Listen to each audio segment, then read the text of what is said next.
London, 1853. A woman stands in a drawing room, listening to her own stepmother negotiate her price like livestock at market. Not for marriage, for debt, for survival. Marion Holloway, widow, pawn, commodity, has just learned the truth. Her family didn't protect her. They sold her. But here's what they didn't expect. She won't beg. She won't break. And when the most dangerous man in England walks through that door to claim what he's bought, she's going to look him in the eye and refuse to disappear. This is her story. Stay until the end, hit that like button, and drop a comment telling me what city you're watching from. I want to see how far Marion's fight travels. The curtains were drawn against the afternoon light, which meant something terrible was happening. Marion Holloway had learned that about this house 3 years ago when she'd first arrived as the unwanted appendage to her father's second marriage. Bright rooms meant performance, tea parties, charity committees, the careful theater of respectability. But darkness? Darkness meant business. The kind conducted in whispers, with locked doors and servants dismissed early. She stood now in the hallway outside the drawing room, one hand pressed flat against the papered wall, the other clutching a bundle of correspondence she'd been meant to deliver to the post. Her stepmother's voice filtered through the gap in the door, not closed entirely, which was either carelessness or cruelty. With Constance, it was always hard to tell which. "She's 28, Constance was saying, her tone the particular kind of bright that accompanied lies. Still handsome enough, if one doesn't mind a certain severity of feature.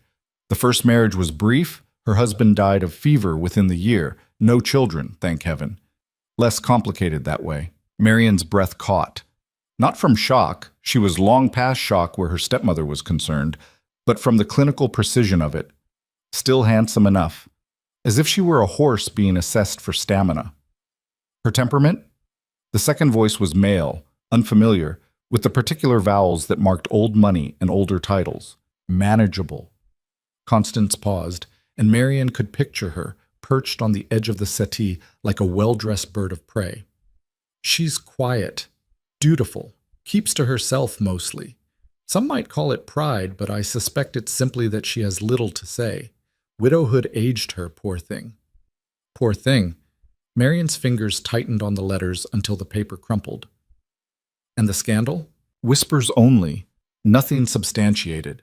Constance's voice dropped, turned confidential. You know how society is. They'll invent shadows where none exist. Her first husband's family made some noise about the inheritance, claimed she'd influenced him unduly, but it came to nothing. She received a modest annuity, nothing more. Hardly enough to live on independently, which is why we find ourselves in this conversation. Marion closed her eyes. The inheritance dispute had been real enough. Edmund's brother had contested the will for 8 months, dragging her name through every drawing room in London before the courts finally ruled in her favor. The annuity had been modest, and Constance had promised, with tears in her voice and Marion's father nodding gravely beside her, that Marion would always have a home with them. That had been before her father's death, before the debt surfaced like corpses in spring thaw. The family situation? The man asked. Delicate. The word came wrapped in silk, but Marion heard the iron underneath. My late husband was generous to a fault. His business ventures were ambitious, but sadly, not all proved sound. We've economized where we can, but certain obligations remain.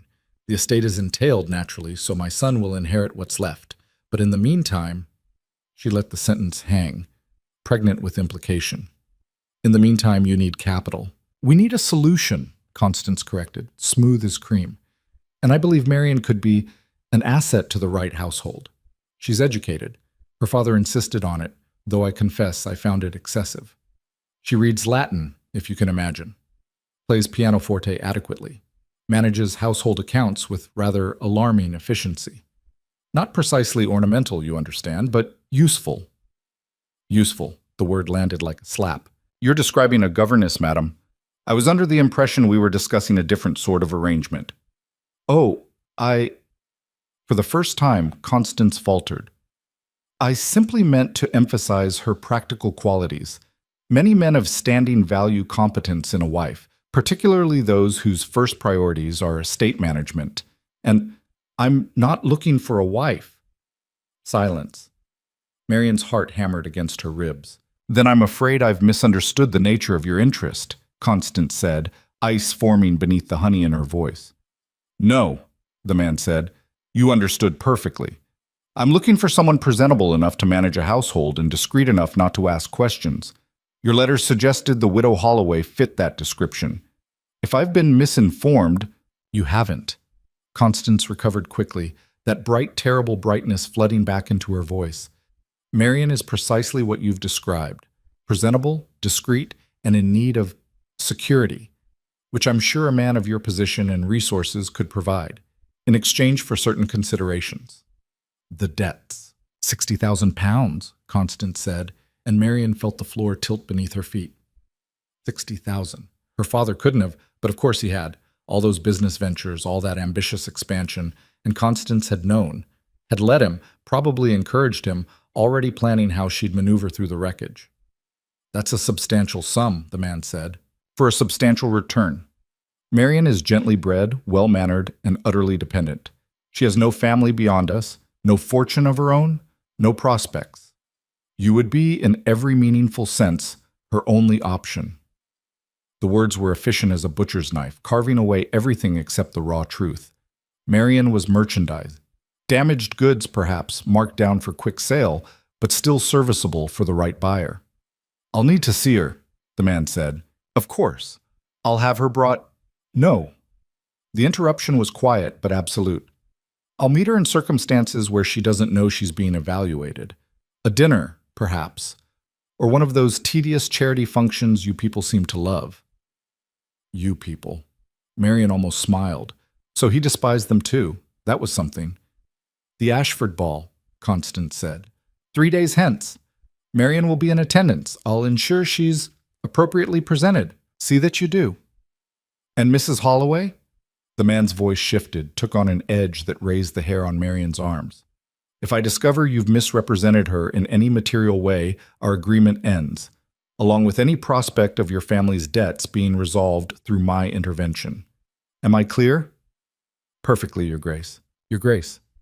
A duke, then. Marion's mind raced through possibilities, but came up empty. She didn't follow society closely anymore. Hadn't since Edmund's death, if she was honest. The endless rounds of calling and being called upon had felt like drowning in treacle. She heard the scrape of a chair, footsteps crossing the floor. Moving quickly, she stepped back from the door, pressed herself into the alcove beside the grandfather clock. A moment later, the drawing room door opened fully, and a man emerged. Marion had a split second to register details. Tall, dark-haired, perhaps 35. Well-tailored coat that screamed Savile Row, a face that wasn't handsome so much as commanding, all hard angles and contained power. Then his eyes cut toward her hiding spot and she forgot to breathe. He saw her. She knew he saw her. His gaze locked onto hers for one endless moment. And she waited for the confrontation, the embarrassment, He looked away, turned toward the entrance hall as if she were part of the wallpaper, as if she didn't exist at all. The dismissal was so complete, so thorough, that Marion felt it like a physical blow. She listened to his footsteps recede, the murmur of the butler's voice, the heavy thud of the front door closing. Only then did she let out her breath. Marion? Constance's voice sharp as glass. I know you're out there. Come here. There was no point in pretending. Marion stepped into the doorway, met her stepmother's gaze with the blank, pleasant expression she'd perfected over 3 years of cohabitation. Constance sat in her usual chair, a delicate writing desk pulled close, papers spread across its surface. She'd removed her gloves, a bad sign. Constance only removed her gloves when she meant business. How much did you hear? She asked. Marion considered lying, but only for a moment. Enough. I see. Constance's mouth tightened. Then let me be direct, since you've already invaded my privacy. Your father died owing £60,000 to various creditors. The estate is mortgaged beyond recovery. Without intervention, we'll be in debtor's prison within 6 months. All of us, including you. I have my annuity. Your annuity is £30 a year, Marion. Do you know what £30 purchases? Not independence, not security. Certainly not lodging in any house that would preserve your reputation. You'd end up in some squalid boarding house in Cheapside, giving music lessons to grocers' daughters for 6 pence an hour. Constance leaned forward. Is that what you want? I want, Marian said carefully, not to be sold like furniture. Don't be dramatic. His Grace is offering you a position, housekeeper, companion, whatever you wish to call it. You'd have a roof over your head and an income, security, more than you have now. And what does he get? Constance waved a hand. Someone to manage his household. The man is a duke, Marian.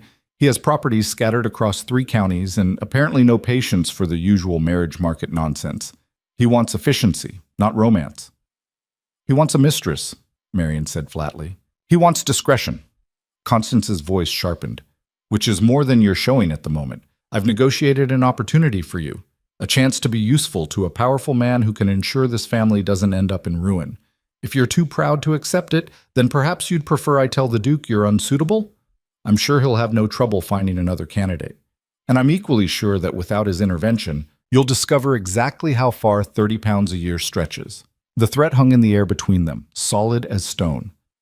Marian looked at her stepmother, at the fine lines around her mouth that no powder could quite conceal, at the 2 bright eyes, at the desperate set of her shoulders beneath expensive silk. Constance was afraid. Terrified, actually, though she'd die before admitting it. And fear made people dangerous. What's his name? Marian asked. Ian Bolton. The Duke of Ravenshire, Victor Ashbourne. Constance relaxed slightly, sensing capitulation. He's recently returned from the continent. Keep to himself mostly. There are rumors, of course, but nothing specific. Some business with his family years ago. None of it signifies. Ravenshire. The name plucked at some half-forgotten memory, but Marian couldn't quite grasp it. The Ashford Ball, Constance continued, all business now. You'll wear the blue silk. It's the most flattering of your gowns. We'll have Molly dress your hair properly, none of that severe style you prefer. You'll be pleasant, Marian, agreeable. You'll smile when appropriate and speak when spoken to, and you will not, under any circumstances, embarrass this family. Embarrass you, you mean? This family, Constance repeated, steel in every syllable. Your father's name, your own future, unless you've decided you prefer poverty and scandal. Marian thought about Edmund, about their 11 months of marriage. He'd been kind in his way, absent-minded and frequently ill, but kind. He'd left her the annuity specifically so she'd never be dependent on anyone again. You're stronger than you know, he'd told her 3 days before the fever took him. Don't let them convince you otherwise. She wondered what he'd think of this conversation, this transaction. I'll attend the ball, she said.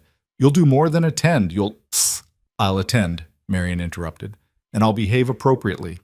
Beyond that, Constance, I make no promises. She turned and walked out before her stepmother could respond, her spine straight, her steps measured. She made it to her room, closed the door, leaned against it. Only then did she let herself shake. The blue silk was ugly. Marian stood in front of her mirror 3 evenings later, examining herself with the clinical detachment she'd perfected since Edmund's death. The gown had been expensive once. Constance never bought anything that wasn't. But it had been purchased for Constance's coloring, not Marian's. The pale blue washed out her skin, made her look sallow and vaguely ill. The neckline was cut fashionably low, which on Constance's petite frame might have looked daring, but on Marian's taller. Leaner build simply looked awkward. Molly had done her best with Marian's hair, abandoning the severe style Marian preferred in favor of elaborate curls pinned with an excess of enthusiasm. The effect was meant to soften her features. Instead, she looked like she was trying too hard. Perfect, really. Exactly what Constance wanted. Presentable, but diminished. Pretty enough not to embarrass, plain enough not to threaten. You look lovely, ma'am, Molly said, but even the lady's maid sounded doubtful. I look desperate, Marian said, which I suppose is honest, at least. Molly flinched. She was young, maybe 19, and still believed that ladies didn't acknowledge unpleasant truths aloud. Sorry, Marian added. That was unkind. No, ma'am, I wish things were different. For you. Marian met the girl's eyes in the mirror. Molly had been hired after her father's death, one of Constance's economies, young and cheap and grateful for the position. But she had a good heart, which in this house made her something of an anomaly. Things are what they are, Marian said. Best we can do is face them standing up. She pulled on her gloves. White kid, slightly yellowed at the fingertips, and went downstairs.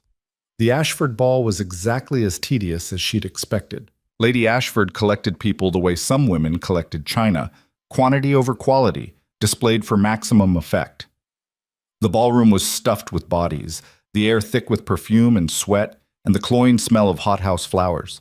An orchestra murdered Strauss in the corner while dancers performed the careful choreography of social advancement. Marian stationed herself near the refreshment table and prepared to be invisible. It was a skill she'd honed over the past 3 years, the art of taking up space without demanding attention.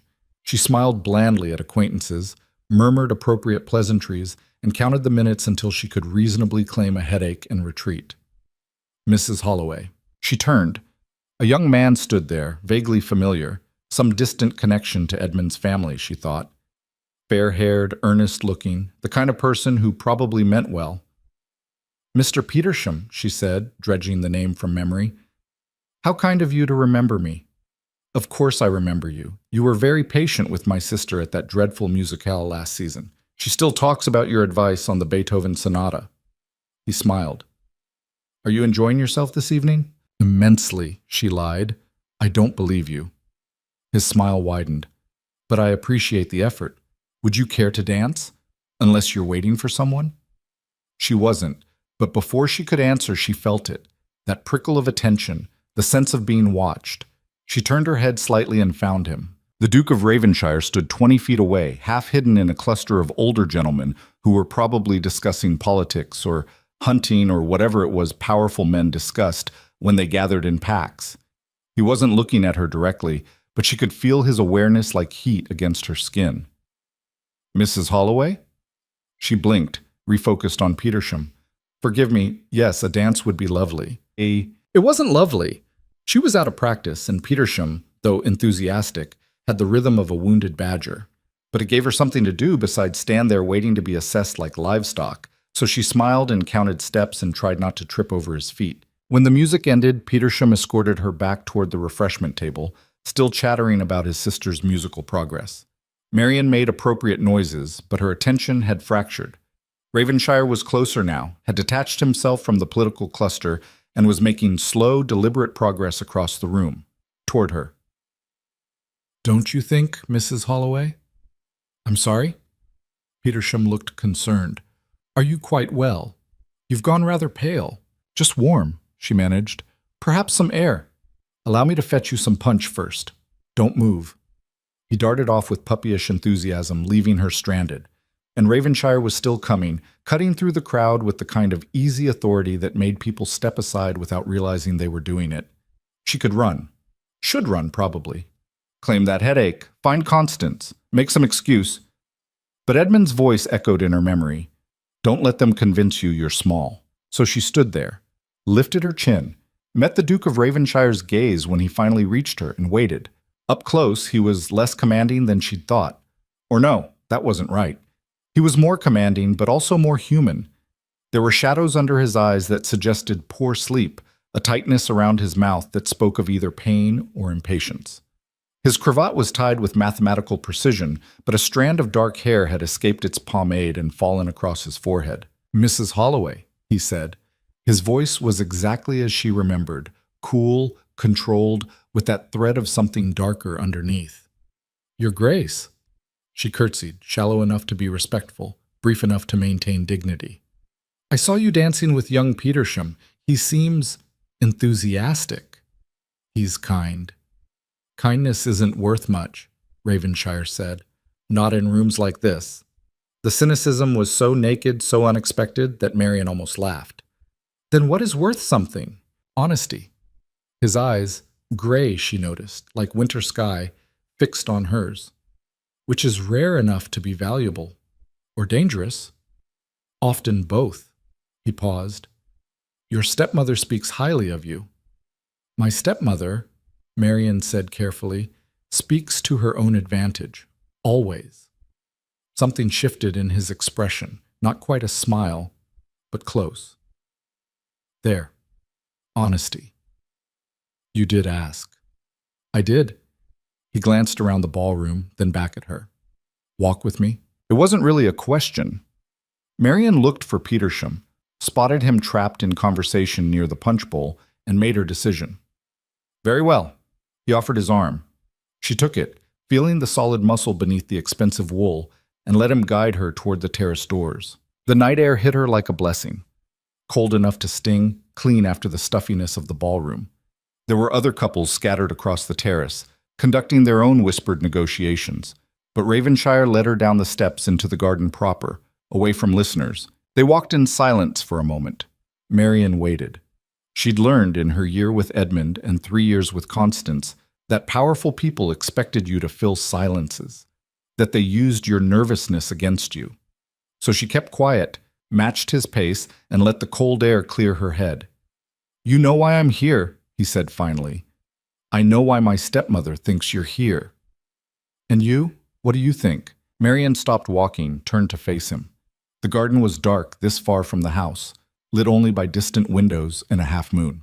She could barely make out his features, which somehow made this easier. I think, she said, that you're a man with a problem, and my stepmother convinced you I'm the solution. I think £60,000 is a great deal of money to spend on a housekeeper, which means the position involves something beyond managing linens and menus. I think you probably have excellent reasons for avoiding the marriage market, and I think those reasons are none of my business. She paused. I also think you're going to make me an offer, and I'm trying to decide if I'm desperate enough to accept it. Silence.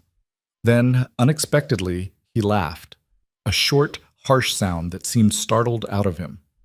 Christ, he said, she actually told the truth about you. Which part? The part about you being inconveniently intelligent. He ran a hand through his hair, disrupting it further. Though she failed to mention you'd be quite this direct. Would it have changed anything? Probably not.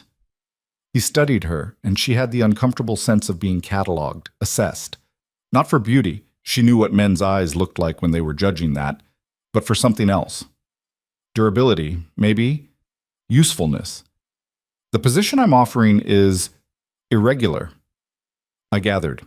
I need someone to manage my household, host when necessary, handle correspondence, accounts, the endless tedious details that accumulate around a man of my position. In exchange, I'll pay your family's debts and provide you with a generous salary. Separate quarters. Complete discretion. And no expectations beyond competent service. No expectations, Marian repeated. None. His voice hardened. I'm not looking for a mistress, Mrs. Holloway. I'm not interested in complications. What I'm offering is employment. Strange employment, granted, but employment nonetheless. Then why not hire an actual housekeeper? Why negotiate with my stepmother like I'm a piece of property? Because an actual housekeeper can leave when she finds the work unpleasant, or when she hears the rumors and decides her reputation is worth more than my money. He stepped closer, and Marian forced herself not to retreat. You, on the other hand, have very few options. Your family is drowning in debt. Your reputation is already damaged. Yes, I investigated. The gossip about your first husband's death, the contested inheritance, none of it is your fault, but that doesn't matter to society. You're 28, widowed, and effectively homeless, which makes you, from my perspective, perfect. The word should have stung. Instead, Marian felt something like relief wash over her. This, at least, was honest. Brutal, yes. Insulting, certainly. But honest. You're trying to frighten me, she said. I'm trying to be clear, so you understand exactly what you're agreeing to. And if I don't agree, then I thank you for your time and we never speak of this conversation again. Your stepmother will find some other solution to her debts. Or she won't. Either way, it won't be my concern. Marian turned away, walked a few steps down the gravel path. Behind her, she could hear music drifting from the ballroom, laughter, the sounds of people living their careful, constructed lives. In 3 years, she'd become fluent in that world, knew its rules, its hypocrisies, its endless games. And she was so tired of it. What are the rumors? She asked, not turning around. I'm sorry? About you. You said an ordinary housekeeper would hear rumors and leave. What rumors? He was quiet for so long she thought he wouldn't answer. Then, that I'm dangerous. That my family died under suspicious circumstances. That I spent 5 years on the continent because I was fleeing scandal. A pause. That I'm not quite sane. Are you? Which part? Any of it. Some days I'm not certain myself. His voice had gone flat, emotionless. Does it matter? Marian turned back to face him. It might. If I'm going to live in your house, manage your affairs, tie my reputation to yours. Yes, Your Grace. It matters. He met her gaze for a long moment. Then slowly, he nodded. My father was a drunk and a bully, he said. My mother died when I was 12.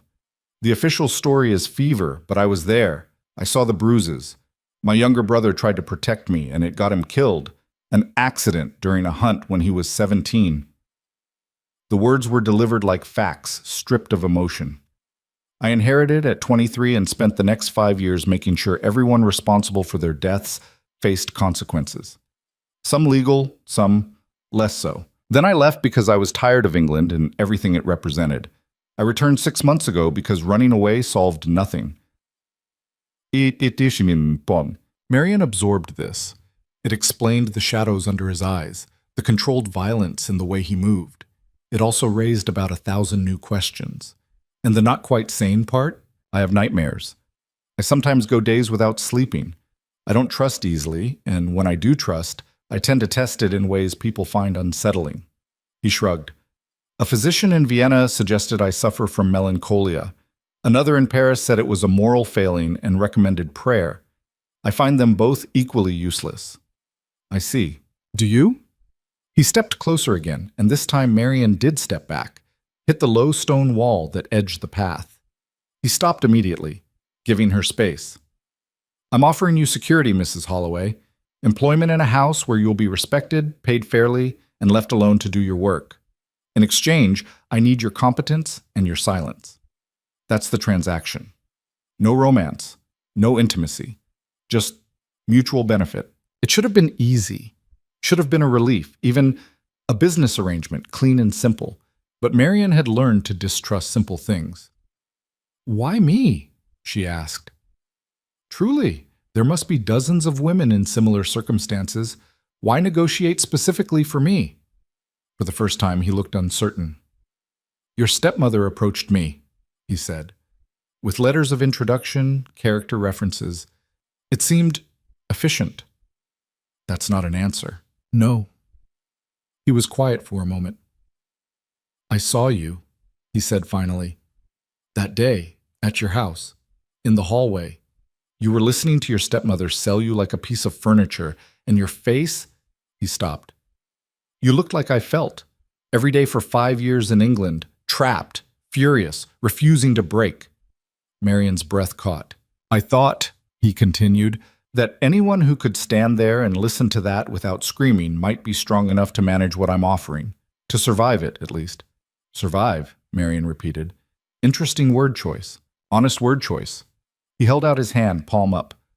I'm not a good man, Mrs. Holloway. I'm not even a particularly kind one, but I keep my word.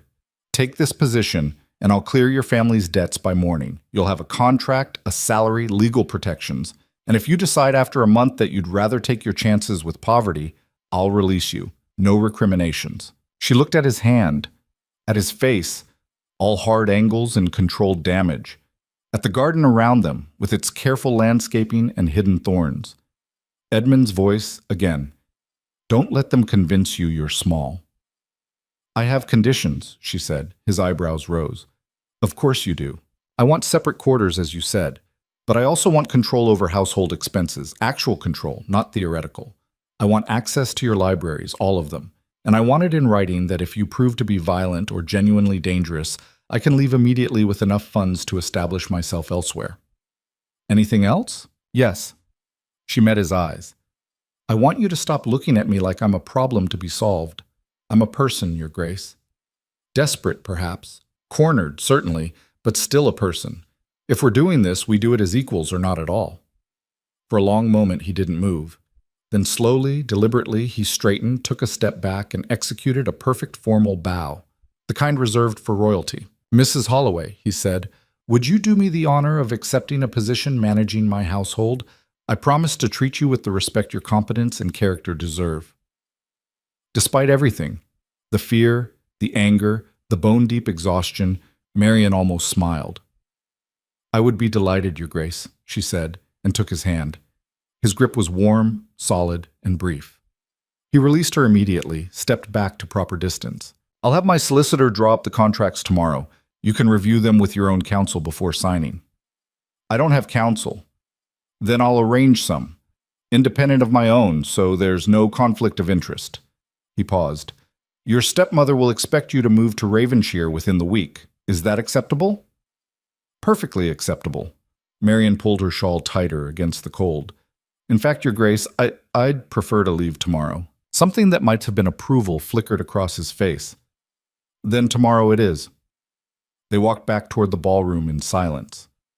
At the terrace steps, he paused. "Mrs. Holloway, one more thing." "Yes?" "When we're alone, you may call me Ravenshire, or Victor, if you prefer. Your Grace is exhausting for both of us."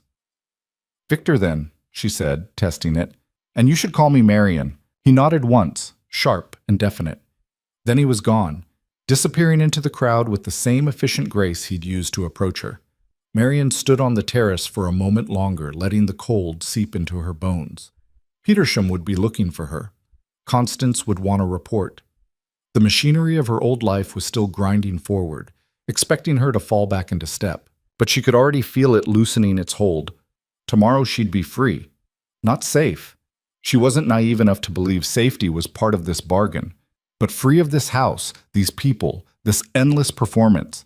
She turned and went back inside, chin high, shoulders straight. For the first time in 3 years, she wasn't afraid of what came next. She was ready for it. The morning Marian left her stepmother's house, it rained. Not the soft, romantic drizzle that poets wrote about, but a hard, punishing downpour that turned the streets into rivers of mud and made the hired carriage smell like wet horse and mildew. She sat with her single trunk beside her. Everything she owned that mattered fit into one piece of luggage, and watched London blur past the rain-streaked windows. Constance hadn't come down to say goodbye. Neither had her half-brother Charles, who'd inherited their father's title and apparently his talent for avoiding unpleasant realities. Only Molly had been there, pressing a small package into Marian's hands with tears in her eyes. "It's just biscuits, ma'am," she'd whispered, "for the journey." Marian had wanted to tell her to save them, that the Duke of Ravenshire's household would certainly provide better food than whatever Molly had scrounged from the kitchen. But the girl's face had been so earnest, so genuinely sad, that Marian had simply hugged her and promised to write. She wouldn't write. They both knew it, but the promise had made Molly smile. Ravenshire House sat in Mayfair, which didn't surprise her. What did surprise her was the condition of it. From the outside, it looked like every other elegant townhouse on the street. Cream-colored stone, black iron railings, window boxes that probably held flowers in season. But as the carriage pulled up to the entrance, Marian noticed details. Paint peeling near the roofline, one shutter hanging crooked, weeds creeping through the cracks in the front steps. The Duke of Ravenshire, it seemed, didn't care much about appearances. The door opened before she could knock. A butler stood there, ancient, rail-thin, with the kind of face that suggested he'd seen everything twice and been unimpressed both times. "Mrs. Holloway," he said. Not a question. "Yes." "Henshaw. I manage the household staff." He stepped aside, gestured her in. "His Grace is in his study. He said to show you to your quarters first, let you settle. Shall I have someone bring your trunk?" "I can manage it myself." Henshaw's expression didn't change, but something in his eyes suggested approval. "As you wish. This way." The interior of the house matched the exterior. Elegant bones, visible neglect. The entrance hall had good proportions, decent light from the windows, but the wallpaper was faded and there were gaps in the wainscoting where pieces had come loose. The carpet runner on the stairs was worn thin in the middle. "How long has the house been empty?" Marian asked as they climbed. "Empty, ma'am? It's not empty. His Grace has been in residence for 6 months." "I see." She filed that information away. A man who'd lived in a house for half a year and hadn't bothered to repair obvious damage was either deeply distracted or deliberately indifferent. Neither option was particularly comforting. Her quarters were on the 3rd floor, tucked into what had probably once been the governess's suite. 2 rooms, a bedroom and a small sitting area, with their own washstand and a window that overlooked the back garden. The furniture was simple but well made, the linens clean if slightly threadbare. Someone had put fresh flowers on the desk, which was both thoughtful and slightly heartbreaking. His Grace thought you'd prefer privacy, Henshaw said. The main family quarters are on the second floor. You have your own entrance through the servants' stair, but you're welcome to use the main staircase as well. You're not staff, Mrs. Holloway. His Grace was quite clear about that. What am I then? Henshaw almost smiled. That, ma'am, remains to be seen. Will you need anything else? Just directions to His Grace's study. Second floor, end of the hall, the door with all the locks. He paused. He keeps it locked when he's working. If he doesn't answer your knock, he's likely asleep. Best to leave him be in that case. Asleep at 10 in the morning? His Grace keeps unusual hours. Henshaw's tone suggested this was an understatement of criminal proportions. You'll grow accustomed to it. After he left, Marian stood in the center of her new bedroom and tried to feel something. Relief, perhaps. Anxiety. Fear. But there was only a strange, hollow exhaustion, like she'd been running for years and had finally been allowed to stop. She unpacked her trunk. It took less than 20 minutes, and changed into a simple gray dress, more suitable for work than social calls. Then she went to find Victor. The study door was, as advertised, locked. Marian knocked twice, firmly, and waited. Nothing. She tried again, louder this time. Victor, it's Marian. I've arrived. A long pause, then the sound of multiple locks being turned. 3, 4, 5 of them. The door opened 6 inches, and Victor's face appeared in the gap. He looked terrible. His hair stood up in wild tufts, his eyes were bloodshot, and he was wearing a dressing gown over what appeared to be yesterday's shirt and trousers. You're early, he said. I'm precisely on time. You said 10 o'clock. Did I? He frowned, glanced behind him as if checking a clock she couldn't see. I suppose I did. Give me 10 minutes. Victor. But he'd already closed the door. She heard the locks clicking back into place. Marian stood in the hallway for a moment, considering her options. Then she went downstairs to find Henshaw. The butler was in the kitchen, engaged in what appeared to be a heated debate with the cook about the morning's market prices.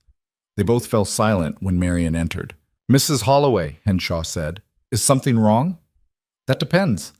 How often does His Grace lock himself in his study? The cook, a stout woman with flour on her apron and skepticism in her eyes, snorted. Most days, sometimes for hours. Once for 2 days straight, though Henshaw finally got the door open when we threatened to call a physician. I didn't threaten, Henshaw said mildly. I simply mentioned the possibility. What is he doing there? Marian asked. They exchanged glances. The cook spoke first. Work, supposedly. Reading, writing letters. Sometimes we hear him pacing. Sometimes it's dead quiet, which is worse. She wiped her hands on her apron. You're the new housekeeper, then? Henshaw said you were coming. Not exactly a housekeeper. It's complicated. Everything about His Grace is complicated, the cook said. I'm Mrs. Palmer, by the way. Been here 3 months. Henshaw's been here since His Grace was in short pants, haven't you? I served the late Duke, Henshaw confirmed. And his father before him. When Master Victor returned to England, he asked me to come out of retirement. I should have known better. There was affection beneath the complaint. Marian filed that away too. How many staff are there? She asked. You're looking at most of it, Mrs. Palmer said. Me, Henshaw, 2 housemaids who come in daily, a man who handles the stables. His Grace had a valet for about a week before the poor bastard quit. Said the hours were inhuman and His Grace was impossible to please. The hours were irregular, Henshaw corrected. And His Grace isn't difficult. He's particular. He's mad, Mrs. Palmer said cheerfully. But he pays on time and doesn't pinch, so we manage. Marian should have been alarmed, should have turned around, marched back upstairs, and demanded Victor release her from their agreement. Instead, she felt something loosen in her chest. These people were loyal despite everything. That meant something. What does he usually eat? She asked. Mrs. Palmer blinked. Eat? For breakfast, lunch, dinner. What is he like? He doesn't eat regular meals, ma'am. Sometimes I send up a tray and it comes back untouched. Other times he'll come down at midnight and demolish half a roast chicken. There's no predicting it. Well, Marian said, we're going to start. Beginning today. Henshaw, please inform His Grace that dinner will be served at 7 o'clock in the dining room. I expect him to attend. Henshaw's eyebrows rose. Ma'am, I don't think... 7 o'clock, Marian repeated. And tell him if he doesn't unlock his study door within the next 5 minutes, I'm having the locks removed." She turned and walked back upstairs before they could see her hands shaking. Victor's study door was still locked. Marian knocked once more, counted to 60, then went to find a toolkit. She located one in a cupboard near the servants' entrance. Basic, but serviceable. She was examining the first lock when the door swung open. Victor stood there, properly dressed now in clean shirt and waistcoat, hair dampened and combed into submission. He'd shaved too, though he'd missed a spot near his jaw. "You were serious about the locks," he said. "Completely serious. I'd like to point out that this is my house. And I'd like to point out that you hired me to manage it, which I can't do if you're barricaded in your study like a medieval lord under siege." She set down the toolkit. "Dinner's at 7. I expect you there." "I don't eat dinner." "You do now." They stared at each other. Marian waited for anger, for that cold dismissal she'd seen him use on others. Instead, slowly, he smiled. It transformed his face, made him look younger and somehow more dangerous. "You lasted 4 hours before attempting to reorganize my life," he said. "That might be a record.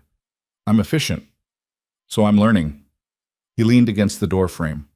"What if I refuse?" "Then I'll eat alone.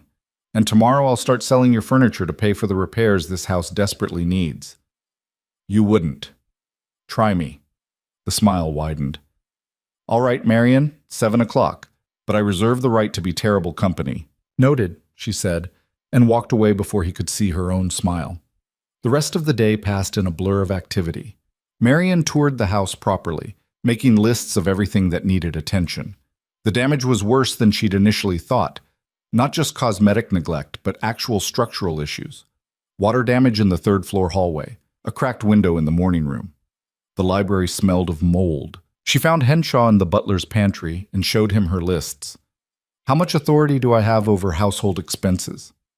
"His Grace said you have complete authority, within reason." "What constitutes reason?"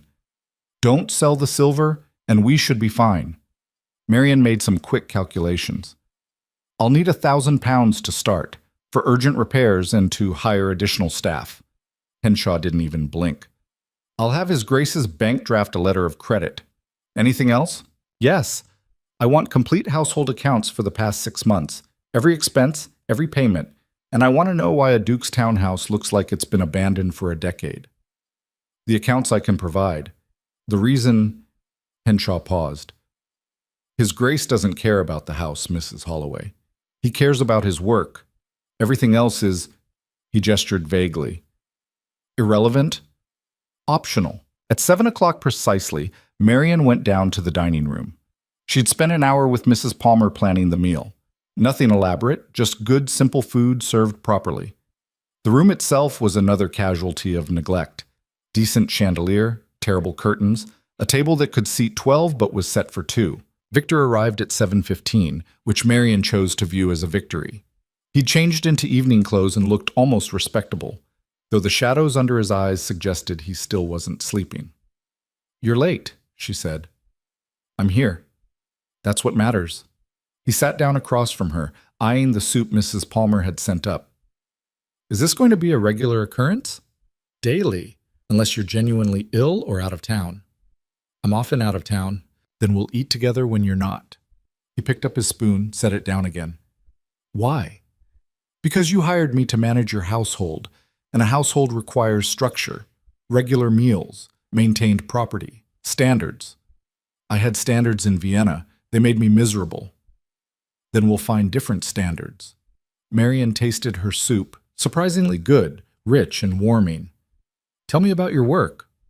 "Why?" "Because if I'm going to manage your life, I should understand what you're trying to accomplish with it." Victor studied her for a long moment. Then, unexpectedly, he started talking. His work, it turned out, was research. Legal research, specifically, combing through old property records, inheritance disputes, historical precedents. He was trying to build a case against several families who'd profited from his brother's death, using legal channels to strip them of their ill-gotten holdings. "It's been 5 years," he said, pushing food around his plate. "Most people would have moved on. But you're not most people." "No." He met her eyes. I'm stubborn, vengeful, and incapable of letting things go. Still want this job? More than before, actually.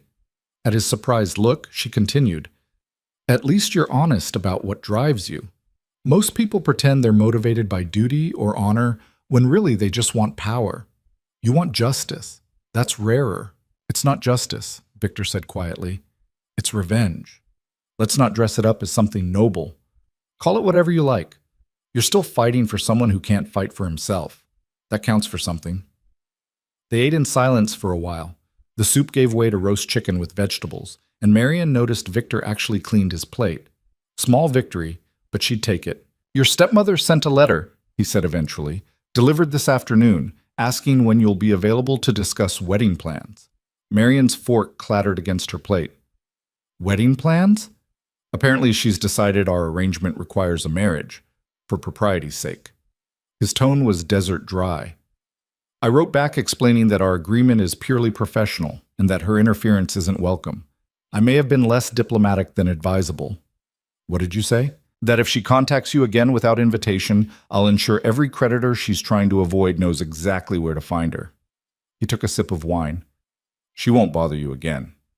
Marian should have felt grateful, should have thanked him. Instead, she felt a sharp twist of something that might have been anger. I don't need you to fight my battles, she said. I wasn't fighting your battle. I was protecting my investment. At her look, he added, That came out wrong. Did it? Yes. What I meant... He stopped, ran a hand through his hair. I dislike your stepmother. I dislike people who trade in human beings like they're livestock. And I have the resources to make her uncomfortable, so I used them. If that offends you, it doesn't offend me, Marian set down her fork. It unsettles me. I'm not accustomed to people intervening on my behalf. Get accustomed. I protect what's mine. I'm not yours. No, Victor agreed. But you work for me, which means you're under my protection whether you like it or not. That's the bargain. They stared at each other across the table. The candles flickered, casting shadows that made the room feel smaller, more intimate than it should. This is the part where you tell me I'm being overbearing, Victor said. You are being overbearing. And you're going to tolerate it. For now. Marian stood, gathering plates. But Victor, next time someone needs to be threatened on my behalf, I'd appreciate being consulted first. Fair enough. He stood as well. Thank you for dinner. It was nice. Normal. Normal, Marian repeated. High praise indeed. For me, it is. After he left, Marian carried the dishes to the kitchen herself, ignoring Mrs. Palmer's protests. She needed to move, to do something with the restless energy that conversation had stirred up. Victor confused her. One moment he was cold and calculating, the next almost vulnerable. And the way he defended her to Constance, that mixture of casual cruelty and protective instinct, she didn't know what to do with it. She was washing the last plate when Henshaw appeared in the doorway. A messenger just arrived, he said. For you. The envelope was expensive, sealed with wax Marian didn't recognize. She broke it open, unfolded the single sheet inside, and felt her blood go cold. Mrs. Holloway, your arrangement with His Grace has been noted by interested parties. We strongly suggest you reconsider this position before your reputation suffers irreparable damage. A woman of your standing cannot afford additional scandal. Consider this your only warning. No signature, no identifying marks. Ma'am? Henshaw's voice seemed to come from very far away. Are you all right? Fine, Marian said automatically. Then, because lying to Henshaw seemed pointless, no, not fine. She showed him the letter. His face went carefully blank. I'll inform His Grace. Don't. Marian folded the letter, tucked it in her pocket. Not yet. Let me think about this. Mrs. Holloway, please, Henshaw, I need to handle this myself. He looked like he wanted to argue, but something in her face must have convinced him. He nodded once, sharp and reluctant, and left her alone. Marian stood in the kitchen, listening to the house settle around her. She'd been here less than 12 hours and already someone was threatening her, which meant Victor's enemies, whoever they were, had been watching, waiting. She thought about the letter, about Constance's quick capitulation to Victor's threats, about the way he'd locked himself in his study, the exhaustion in his eyes, The careful control that suggested violence barely leashed. This wasn't just a job. It was a battlefield, and she'd walked onto it with her eyes wide open. The next morning, Marion woke to shouting. She threw on a dressing gown and ran downstairs to find Victor in the entrance hall, facing down 3 men in expensive coats. Henshaw stood to one side, looking grimly satisfied about something. "Absolutely no grounds," one of the men was saying. "This is harassment, Your Grace, pure and simple." "Harassment would be me showing up at your house at dawn," Victor said pleasantly. "This is a social call, with witnesses. We're not discussing this here. We're discussing it exactly here, in front of my staff, my solicitor," he gestured to a thin man Marion hadn't noticed, "and Mrs. Holloway, who manages my household and has my complete confidence. Henshaw, please repeat what you told me." Henshaw stepped forward. "The gentleman in the middle is Lord Carlisle. In 1848, he purchased a mining property in Cornwall from the late Duke's estate. The sale was conducted through an intermediary while the estate was in chaos following young Master Thomas's death. The price was significantly below market value." "That's not illegal," Carlisle blustered. "No," Victor agreed, "but purchasing property with knowledge that the seller lacked legal authority to conduct the sale, that is illegal. And according to the documents my solicitor has uncovered, you were aware the estate was in probate. You simply chose to exploit the confusion." "You can't prove—" "I can prove everything." Victor's voice went soft, dangerous. "I have correspondence. I have witness statements. I have bank records showing you paid the intermediary directly, bypassing the official estate accounts. And I'm prepared to present all of it to the Chancery Court, unless you sign the transfer papers returning the property to me, today." The silence was absolute. Lord Carlisle's face had gone purple. "This is extortion. This is justice," Victor corrected. "You profited from my brother's death. Now you're going to correct that error." He held out a sheaf of papers. "Sign, or I'll see you in court. Your choice." Marion watched, fascinated, as Carlisle's companions shifted nervously. They knew Victor had them. Everyone knew. Carlisle snatched the papers, scrawled his signature with shaking hands, and threw them back at Victor. "You're making enemies you can't afford, Ravenshire." "I have nothing but enemies," Victor said. "A few more won't make a difference." After they left, slamming the door hard enough to rattle the windows, Victor turned to Marion. He looked exhilarated, almost manic, his eyes bright with something that might have been triumph or might have been rage. "Good morning," he said. "Sleep well?" "What the hell was that?" Marion demanded. "That was me reclaiming what was stolen from my family. One piece at a time." He handed the signed papers to his solicitor. "File these immediately, and start on the Pembroke case. I want those properties back by month's end." The solicitor nodded and hurried out. Henshaw disappeared toward the kitchen, leaving Marion alone with Victor in the entrance hall. "You ambushed those men," she said. "I gave them a choice. They could have refused. And lost everything in court." "Exactly." He smiled, and it wasn't a nice smile. "This is what I do, Marion, what I've been doing for 6 months, finding everyone who profited from my brother's death and making them pay. If that disturbs you—" "It doesn't disturb me," Marion interrupted. "It worries me." "Why?" She pulled the threatening letter from her pocket, handed it to him, watched his expression go from confusion to fury as he read. "When did you receive this?" His voice was very quiet. "Last night. And you didn't tell me?" "I'm telling you now." She met his eyes. "How many people have you done this to? How many enemies have you made in 6 months?" "I stopped counting at 20. He crumpled the letter in his fist. "This is exactly what I warned you about. My enemies becoming your enemies. If you want to leave—" "I don't want to leave," Marion said. "But I need to understand what I'm up against. All of it, Victor. No more secrets." He looked at her for a long moment. Then he turned and headed toward his study. "Come with me." The study was chaos, papers everywhere, stacked on the desk, pinned to the walls, spread across the floor, in what appeared to be some kind of organizational system only Victor understood.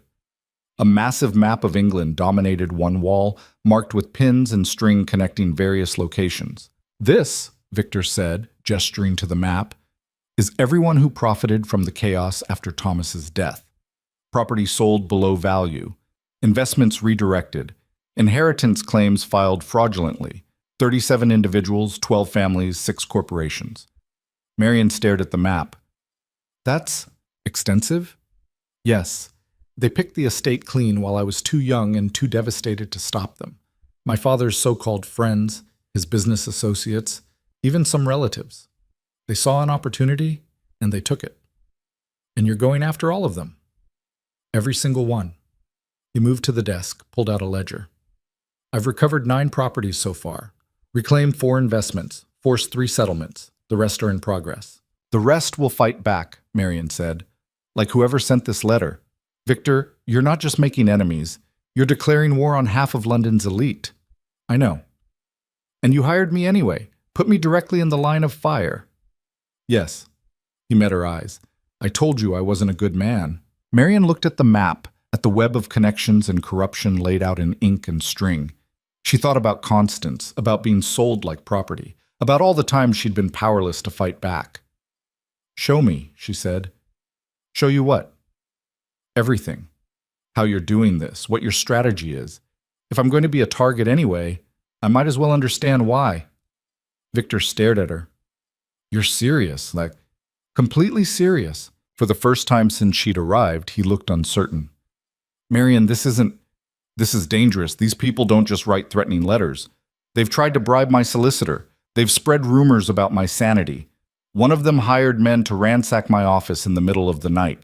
If they think you're helping me, then they'll threaten me, Marion finished, like they're already doing. Victor, I'm not leaving, but I refuse to be a passive victim. So either you teach me how to fight alongside you, or I'll figure it out myself. Your choice. The silence stretched between them. Then slowly, Victor smiled, that real smile, the one that made him look dangerous and alive. All right, he said, but we're doing this properly. No half measures. He spent the next 3 hours explaining his methodology. How he'd hired investigators to comb through records. How he'd identified discrepancies in sales and transfers. How he'd built cases using the law itself as a weapon, turning the same system that had failed him into an instrument of retribution. It was brilliant, meticulous, absolutely ruthless. You're enjoying this, Marion said at one point. I am, Victor admitted. That probably makes me a terrible person. No, it makes you human. She studied the map again. But, Victor, there's something you're not considering. What? They're going to come after me, not you. You're too powerful, too well protected. But me? I'm vulnerable. Which means I'm leverage. His face went very still. They touch you, and I'll destroy them. That's not a solution. That's escalation. Marion turned to face him. We need a different strategy, something that protects both of us while still accomplishing your goals. I'm listening.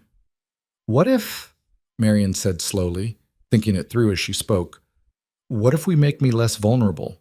Not by hiding, but by making me visible, legitimate, someone they can't touch without consequences. How? I don't know yet, but there has to be a way. She paused. Victor, why did you really hire me? And don't say it was because I'm desperate and competent. There's something else. He was quiet for so long she thought he wouldn't answer. Then, because you listened to your stepmother sell you and you didn't break. Because you looked at me like I was a person, not a title or a threat. Because... He stopped. Because I'm tired of being alone in this. And I thought maybe you understood what that felt like. The honesty of it hit her like a punch to the chest. I do, she said quietly. Understand, I mean. So what do we do? Marion looked at the map, at the faces of men who'd gotten rich on another man's grief. She thought about Constance, about being powerless, about the letter in her pocket. We fight back, she said, together, but smarter. And starting tomorrow, I want to review every case you're working on, every strategy. If I'm going to be your partner in this... Partner? Victor interrupted. What else would you call it? Marion met his eyes. You trusted me with the truth. Now trust me with the work, unless you think I'm not capable. I think you're terrifying, Victor said, but he was smiling. And yes, partners. He held out his hand. Marion took it, felt the warmth of his grip, the calluses that suggested he did more than just sit at a desk. Fair warning, she said. I'm going to reorganize this entire study, This system is chaos. It's organized chaos. It's chaos. She released his hand, started gathering papers. Also, you're eating lunch. Mrs. Palmer is making sandwiches. I hate sandwiches. You'll eat them anyway. Partners means I get a say in keeping you alive. Victor laughed, a real laugh, startled and genuine.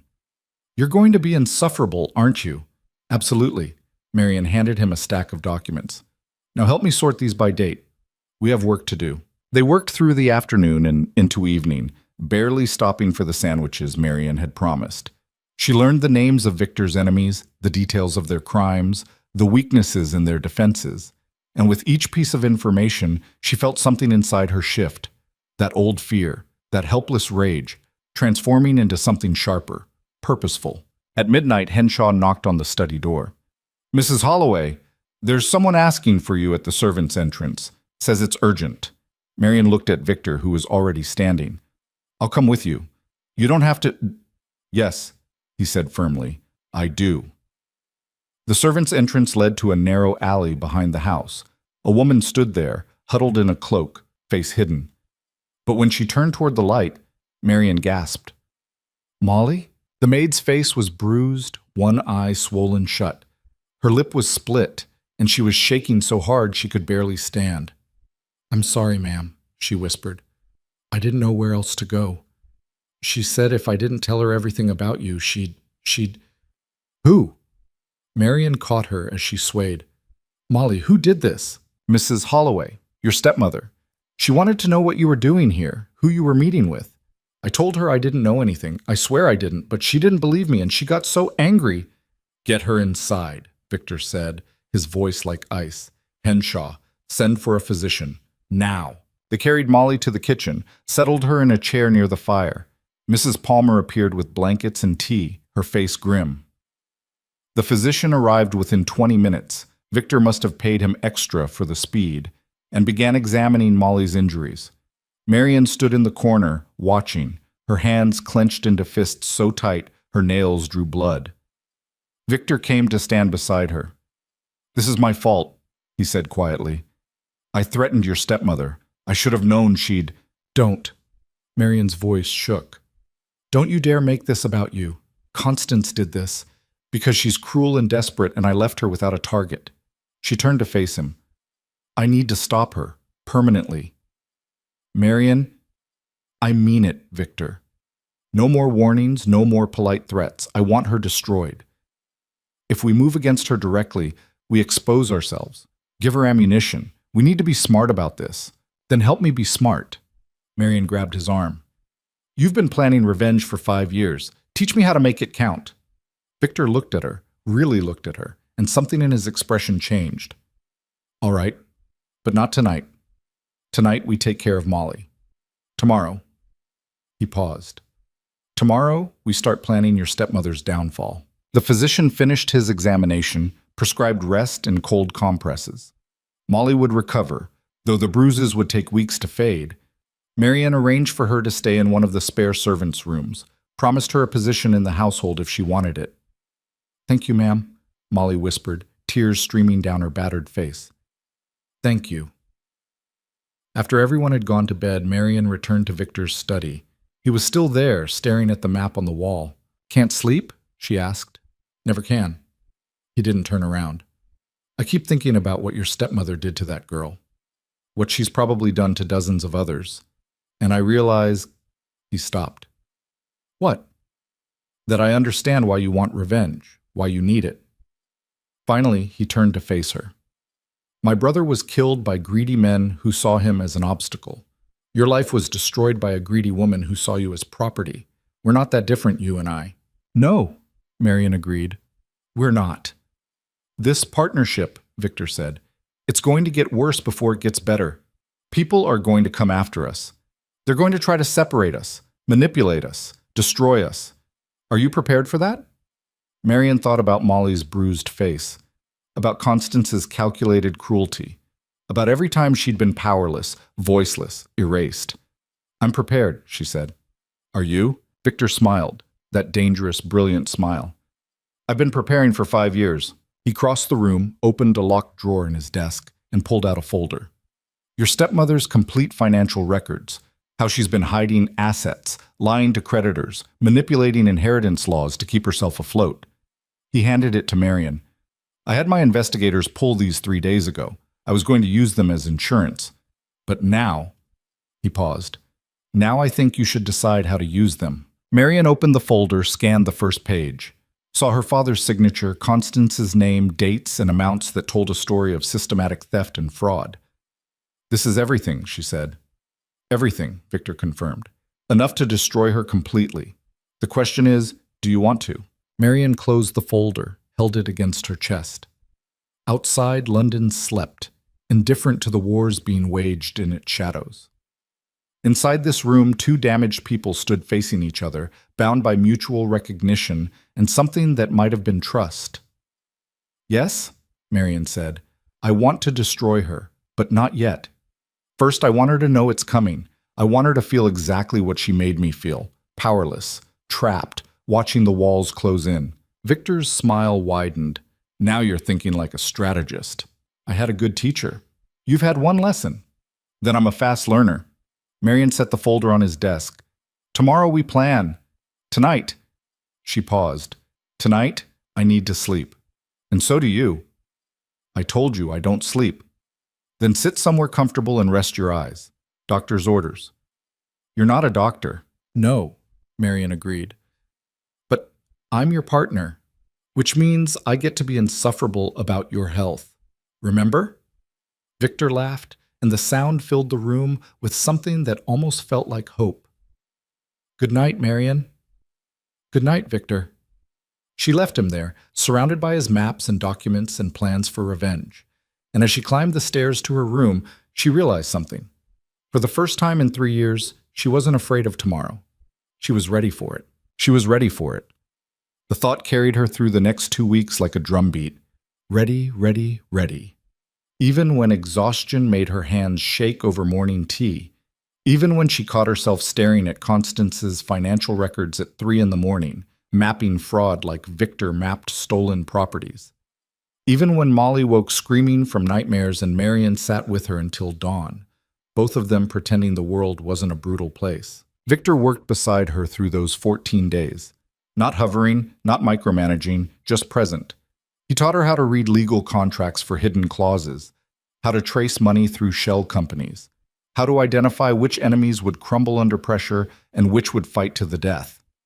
In exchange, she forced him to eat regularly, sleep occasionally, and stop treating his body like an inconvenient machine that required minimal maintenance. You're managing me, he said one evening, looking up from a stack of depositions. I'm keeping you functional, Marion corrected. There's a difference. Is there? Yes. Managing implies control. I'm simply optimizing your capacity for revenge. He'd laughed at that, and the sound had become familiar enough that she'd stopped flinching when she heard it. But familiarity bred other problems. She'd started noticing things she shouldn't, the way his hands moved when he was thinking, precise and elegant. The rare moments when his face softened, usually when he thought no one was watching. The protective instinct that flared whenever anyone threatened her, as if she were something precious instead of a hired employee with delusions of partnership. She needed to stop noticing. This was business, strategic alliance, nothing more. The letter arrived on the 15th day. Marion found it slipped under her door. No messenger, no postal marks, just expensive paper folded precisely in thirds. Her name written in a hand she recognized instantly. Marion, I understand you've taken up residence with the Duke of Ravenshire. How enterprising of you. I always knew you had survival instincts, though I confess I didn't expect you to deploy them quite so publicly. I've recently learned some interesting information about His Grace's activities. Information that suggests his vendetta against certain families has expanded to include my own affairs. Imagine my surprise to discover that my stepdaughter is apparently assisting him. We should speak. Tomorrow, 2 o'clock. At the tea room on Piccadilly where your father and I used to meet. Come alone, or I'll be forced to share certain documents with the authorities. Documents concerning the Duke's rather creative interpretations of property law. I'm sure you understand. Your loving stepmother, Constance Marion, read it twice, then carried it downstairs to Victor's study. He was awake. Of course he was awake. It was barely dawn, and sleep remained his enemy. He looked up when she entered, took one glance at her face, and stood. What happened? She handed him the letter. His expression went from concerned to furious in the space between one breath and the next. She's threatening to expose our investigation. She doesn't have proof, Marion said. She's fishing. Maybe. Or maybe someone talked. Victor crumpled the letter. You're not going. I am. Marion, she's baiting us, Victor. If I don't show, she'll assume we're afraid. Worse, she'll escalate. Marion took the letter back, smoothed it against her skirt. But if I go, if I let her think she has leverage, she'll overplay her hand, Victor finished. He was quiet for a moment, thinking, you don't go alone. The letter specifically, I don't care what the letter says. She wants you isolated and vulnerable. That's not happening. He moved to his desk, pulled out a fresh sheet of paper. We'll send someone ahead. Have them positioned before you arrive. If anything goes wrong, nothing will go wrong. You don't know that. No, Marion agreed. But I know Constance. She won't do anything public. Too risky. She'll try to intimidate me, maybe threaten legal action, definitely demand money. But violence? Not her style. Her style was beating a 19-year-old girl half to death for not having information. The reminder hit hard. Marion's resolve wavered, just for a moment. Then she thought about Molly's face, about 3 years of calculated cruelty, about being sold like furniture. All the more reason to face her, she said. Victor, we've been planning this for weeks, gathering evidence, building cases, but all of it is reactive. We're responding to what she's already done. This is our chance to get ahead of her. By walking into a trap? By turning the trap around. Marion met his eyes. Trust me. The silence stretched. Victor's jaw worked like he was physically restraining himself from locking her in her room until this insanity passed. Fine, he said finally, but I'm sending Henshaw with you. He'll wait outside, stay visible. If she tries anything, she won't. If she tries anything, Victor repeated, you leave immediately. No heroics, no confrontations. Just leave. Agreed. And you wear this. He opened a drawer, pulled out a small leather case. Inside was a whistle, delicate silver, etched with intricate patterns. It's loud. Loud enough to be heard 3 streets over. You blow this, Henshaw comes running. So do I. Marion took the whistle, turned it over in her hands. You're being paranoid. I'm being careful. There's a difference. She smiled despite herself. You're using my own arguments against me. I learned from the best. He wasn't smiling. Marion, I mean it. Anything feels wrong, anything at all, you use that whistle and you run. Promise me. The intensity in his voice surprised her. This wasn't just strategic concern. This was personal. I promise, she said quietly. Good. He turned back to his desk, already writing. Now, let's plan this properly. They spent the next hour mapping contingencies. Henshaw would arrive 15 minutes early, secure a table with clear sight lines. Victor would position himself in a shop across the street, far enough not to be obvious, close enough to intervene. Marion would keep the conversation short, reveal nothing, and extract whatever information Constance was actually after. She wants something, Victor said. The threat about documents is leverage, but it's not her endgame. People like your stepmother always want something. Money, probably. She's drowning in debt. Then we let her ask. Let her show her cards. He paused. And we make very sure we know what game she's actually playing. At 1:30 the next afternoon, Marion put on her most severe dress, charcoal gray, high collar, no ornamentation, armor disguised as morning wear. She pinned the whistle inside her sleeve where she could reach it quickly, then went downstairs to find Henshaw waiting. The butler looked even grimmer than usual. Mrs. Holloway, His Grace has given me very specific instructions about your safety. I'm sure he has. If you feel threatened in any way, I'll use the whistle. I know. She softened her voice. Henshaw, I appreciate the concern, all of you, but I can handle Constance. With respect, ma'am, you shouldn't have to. The simple kindness of it nearly undid her. She blinked hard, forced her voice steady. No, I shouldn't, but here we are. The tea room was exactly as she remembered, all delicate china and expensive pastries, full of women conducting the serious business of gossip, under the guise of social calls. Constance sat near the back, perfectly positioned to see the entrance. She'd dressed for battle too. Deep burgundy silk, elaborate hat, enough jewelry to fund a small army. She smiled when she saw Marian. It didn't reach her eyes. "Darling, how kind of you to come." Marian sat without being invited. "What do you want, Constance?" "No pleasantries? No, how are you, stepmother?" Constance poured tea with exaggerated care. "You've grown harder since leaving us. I'm not sure it suits you." "You didn't summon me here for fashion advice." "No." Constance set down the teapot.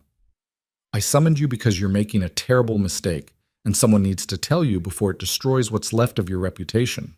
"My reputation was destroyed 3 years ago. By you. I protected you from scandal after Edmund's death. The inheritance dispute could have been much worse." "You orchestrated the inheritance dispute," Marian said quietly. "I have the letters. The ones between you and Edmund's brother, planning how to contest the will, how to drag out the proceedings long enough that I'd give up and sign everything over just to make it stop." Constance's smile froze. "That's a serious accusation." "It's not an accusation. It's a fact." Marian leaned forward. "You thought I'd never find them, that I was too meek, too passive, too grateful for your charity to question anything. You were wrong." For the first time in 3 years, Marian saw genuine fear flicker across her stepmother's face. It was intoxicating. "I don't know what the Duke has been telling you. This has nothing to do with Victor." "Doesn't it?" Constance recovered quickly, schooling her features back into practiced calm. "You move into his house, start investigating his enemies, suddenly you're making accusations based on documents you claim to have found. It's quite the transformation." "I found the letters in Father's study, 2 days before I left your house." It was a lie, smooth and confident. Victor had found them through his investigators, but Constance didn't need to know that. Hidden in a false bottom drawer, along with the altered account books showing how you've been siphoning money from the estate for years. Constance's teacup rattled against its saucer. "You have no idea what you're talking about." "I know exactly what I'm talking about. You married my father for his money. When he died owing £60,000, debts you encouraged him to accrue, you panicked, started selling off assets quietly, keeping the proceeds. When the creditors came calling, you tried to sell me to cover what you'd already stolen. I tried to provide you with security. You tried to solve your problem." Marian's voice stayed level, almost conversational. Around them, other patrons continued their tea and gossip, oblivious. "The question is, what happens now?" Constance stared at her. "You're threatening me. I'm offering you a choice. The same choice you offered me." Marian took a deliberate sip of tea.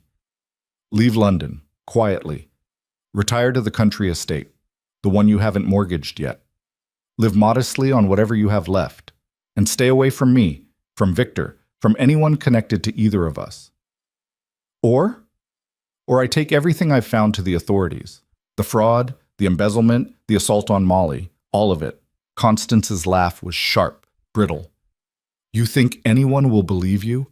A desperate widow living in a bachelor's household, making accusations against her respectable stepmother? They'll assume you're his mistress, that you've been put up to this." "They might," Marian agreed, "if it was just my word, but it's not. Victor has been documenting everything for weeks. Bank records, witness statements, correspondence. He's very thorough." She paused. "And he has significantly more credibility than either of us." The color drained from Constance's face. "You can't do this." "I absolutely can. The question is whether I will." Marian set down her teacup. "Agree to my terms and I'll keep quiet. Refuse, and I'll make sure everyone knows exactly what you are." "You vindictive little—" "Careful." Marian's voice dropped, went cold. "You're in a tea room full of witnesses. Whatever you say next will be remembered." Constance's hands clenched in her lap, knuckles white. "This is about revenge." "No. This is about consequences. You spent 3 years making me feel powerless. Now you know how it feels. If you expose me, Charles will be ruined too. Your own brother, half-brother, who watched you abuse me and said nothing." Marian stood, straightened her gloves. "You have until tomorrow evening to decide. After that, the documents go to the authorities." She turned to leave. Made it 3 steps before Constance's voice stopped her. I know things too, Marion. Marion turned back slowly. What? About the Duke. About what he's really doing. Constance's smile was vicious now, desperate. Do you think you're the only one with investigators? I've been watching him for months. I know about the properties he's reclaimed, the families he's destroyed. I know about the questionable legal tactics, the bribes, the threats. And I have proof. You're bluffing, am I?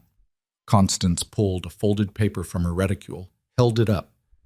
This is an affidavit from Lord Pembroke's solicitor, detailing how the Duke coerced his client into signing over property through blackmail.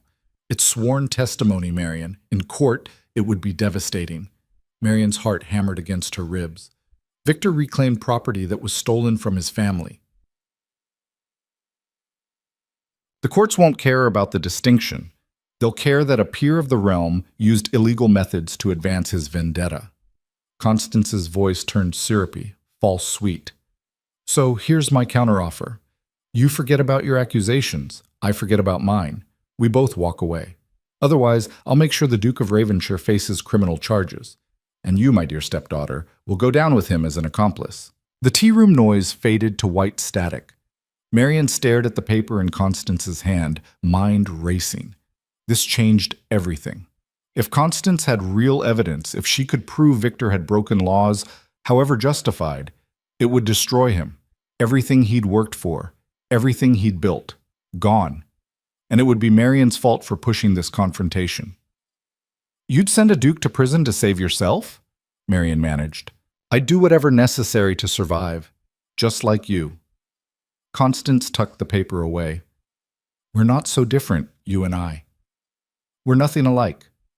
Aren't we? You're using the Duke's power to get revenge on me. I'm using what power I have to protect myself from you. It's the same game, darling, just different players. Marion wanted to argue, to rage, to throw tea in Constance's smug face. But the woman had a point, a terrible, accurate point that made Marion's skin crawl. What do you want? She asked. I told you. We both walk away. You stop investigating me, I stop investigating the Duke. Clean slate. And the debts? The money you stole? Ancient history. Constance waved a hand. The creditors have been paid, I assume by your generous employer. Everyone's whole again. No need to dig up the past. Marion's mind worked furiously. This was a trap. Had to be. Constance wouldn't give up this easily, wouldn't negotiate unless she had another angle. But what? What was she? You want money? Marion said suddenly. This whole performance, the threats, the affidavit, you're positioning yourself to demand payment. Constance's smile widened. You are your father's daughter. Yes. I want compensation for my silence. Shall we say £10,000? That's extortion. That's business. The Duke has deep pockets. He can afford it. And if he refuses? Then I take my evidence to the authorities. And we all lose. Constance leaned back, looking satisfied. But he won't refuse. Not if he values his freedom. And certainly not if he values yours. The whistle pressed cold against Marion's wrist. She could use it now. Summon Henshaw, Victor, end this conversation. But ending it didn't solve the problem. Constance would still have her evidence, real or fabricated. She'd still have leverage, unless Marion called her bluff. Show me the affidavit, she said.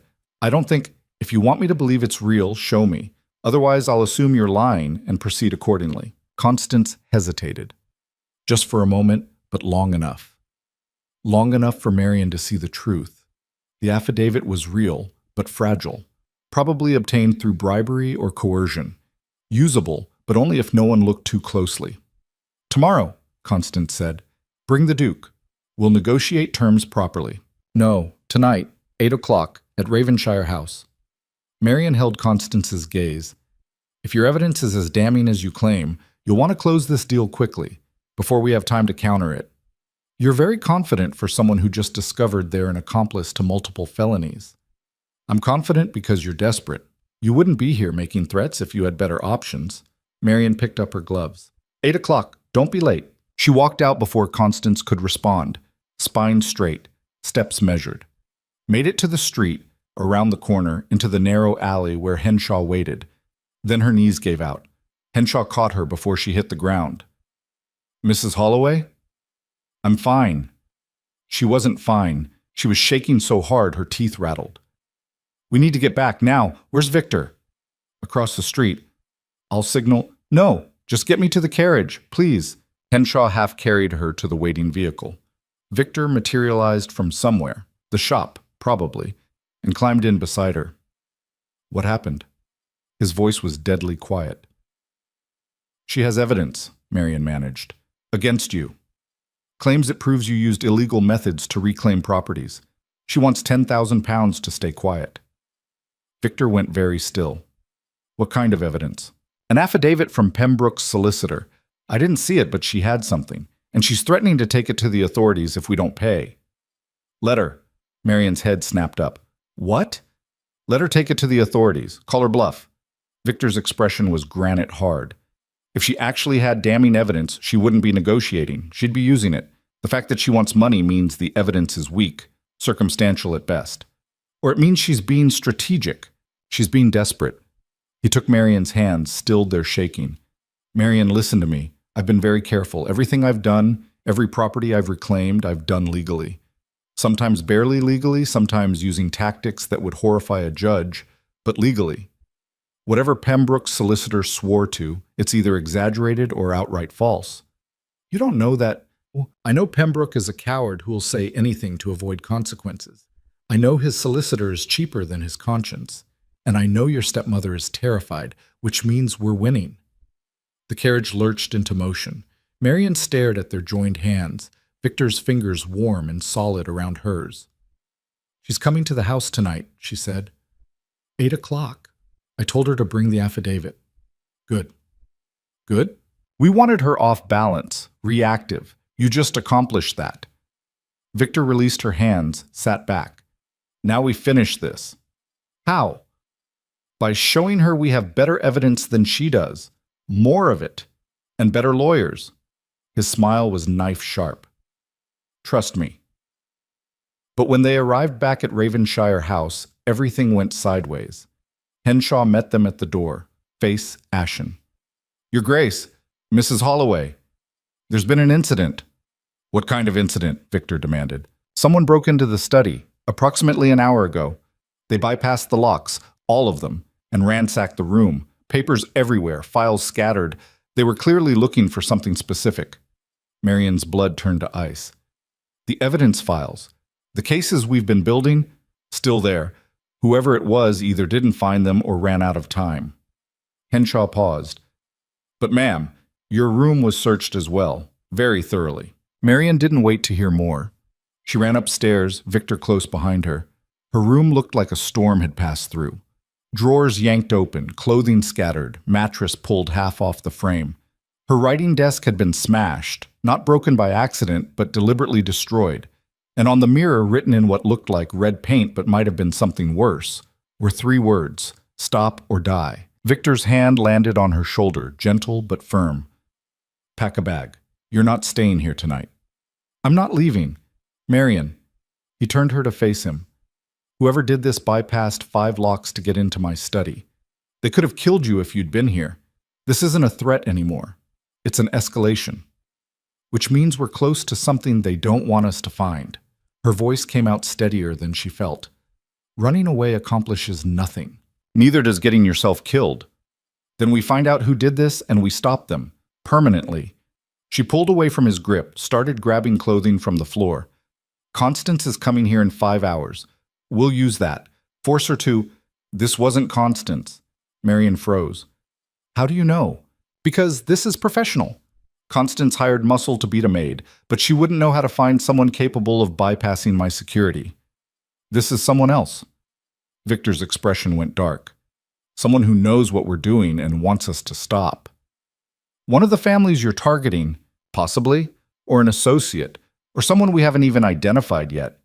He ran a hand through his hair, frustration crackling through the gesture. I've been assuming we were ahead of them, that our investigation was quiet enough to avoid detection. I was wrong. We were wrong, Marion corrected. I pushed you to move faster, to escalate with Constance. This is on both of us. Generous? Also inaccurate. Victor looked at the message on the mirror, jaw tight. But pointing fingers doesn't help. We need to... A crash from downstairs cut him off. Then shouting, Henshaw's voice, sharp with alarm. They ran. The entrance hall was chaos. Two men in dark coats wrestled with Henshaw, who was putting up a surprisingly vicious fight for someone half their size. Mrs. Palmer stood in the kitchen doorway with a cast iron pan raised like a weapon. And in the center of it all stood a third man, older, expensively dressed, with eyes like flint. "Where is he?" the man demanded. "Where's Ravenshire?" "Right here." Victor descended the stairs with the kind of controlled calm that meant violence was seconds away. "Lord Carrington." How unexpected. "Is it?" Carrington's laugh was ugly. "You've been systematically destroying my business ventures for 6 months. You think I wouldn't notice?" "I think you'd notice. I didn't think you'd be stupid enough to confront me in my own house." "Stupid!" Carrington took a step forward. His men released Henshaw, moved to flank their employer. "You're the one who's stupid, Ravenshire. Coming back to England, stirring up the past, making accusations. Your brother was a fool who got himself killed. Get over it." Victor went very still. Marion recognized that stillness now. It was the moment before he struck, when all that controlled rage condensed into something focused and deadly. "Get out," Victor said quietly, "before I have you arrested for trespassing. I'll leave when I'm ready, and not before you hear what I came to say." Carrington pulled a paper from his coat. "This is a cease and desist order, signed by my solicitors. You will stop your campaign against me and my associates. You will return all properties you've illegally acquired, and you will compensate us for damages, £50,000, split among the affected parties. Illegally acquired." Victor's voice was ice. "That's rich coming from you."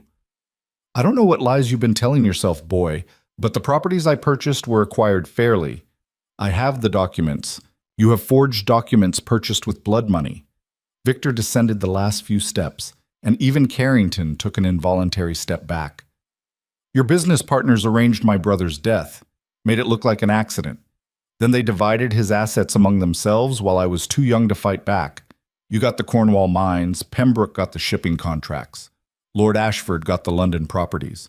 You all profited from murder." "That's slander." "It's truth, and I have proof." Victor's smile was terrifying. "But you know what? I don't need to convince you. I just need to convince a jury." "There will never be a trial," Carrington snarled. "You're a madman playing at justice. No court will take you seriously." "Want to test that?" The tension in the room was suffocating. Marion's hand found the whistle in her sleeve, fingers closing around cold silver. If this turned violent, "Lord Carrington." She stepped forward, positioning herself between Victor and the intruders.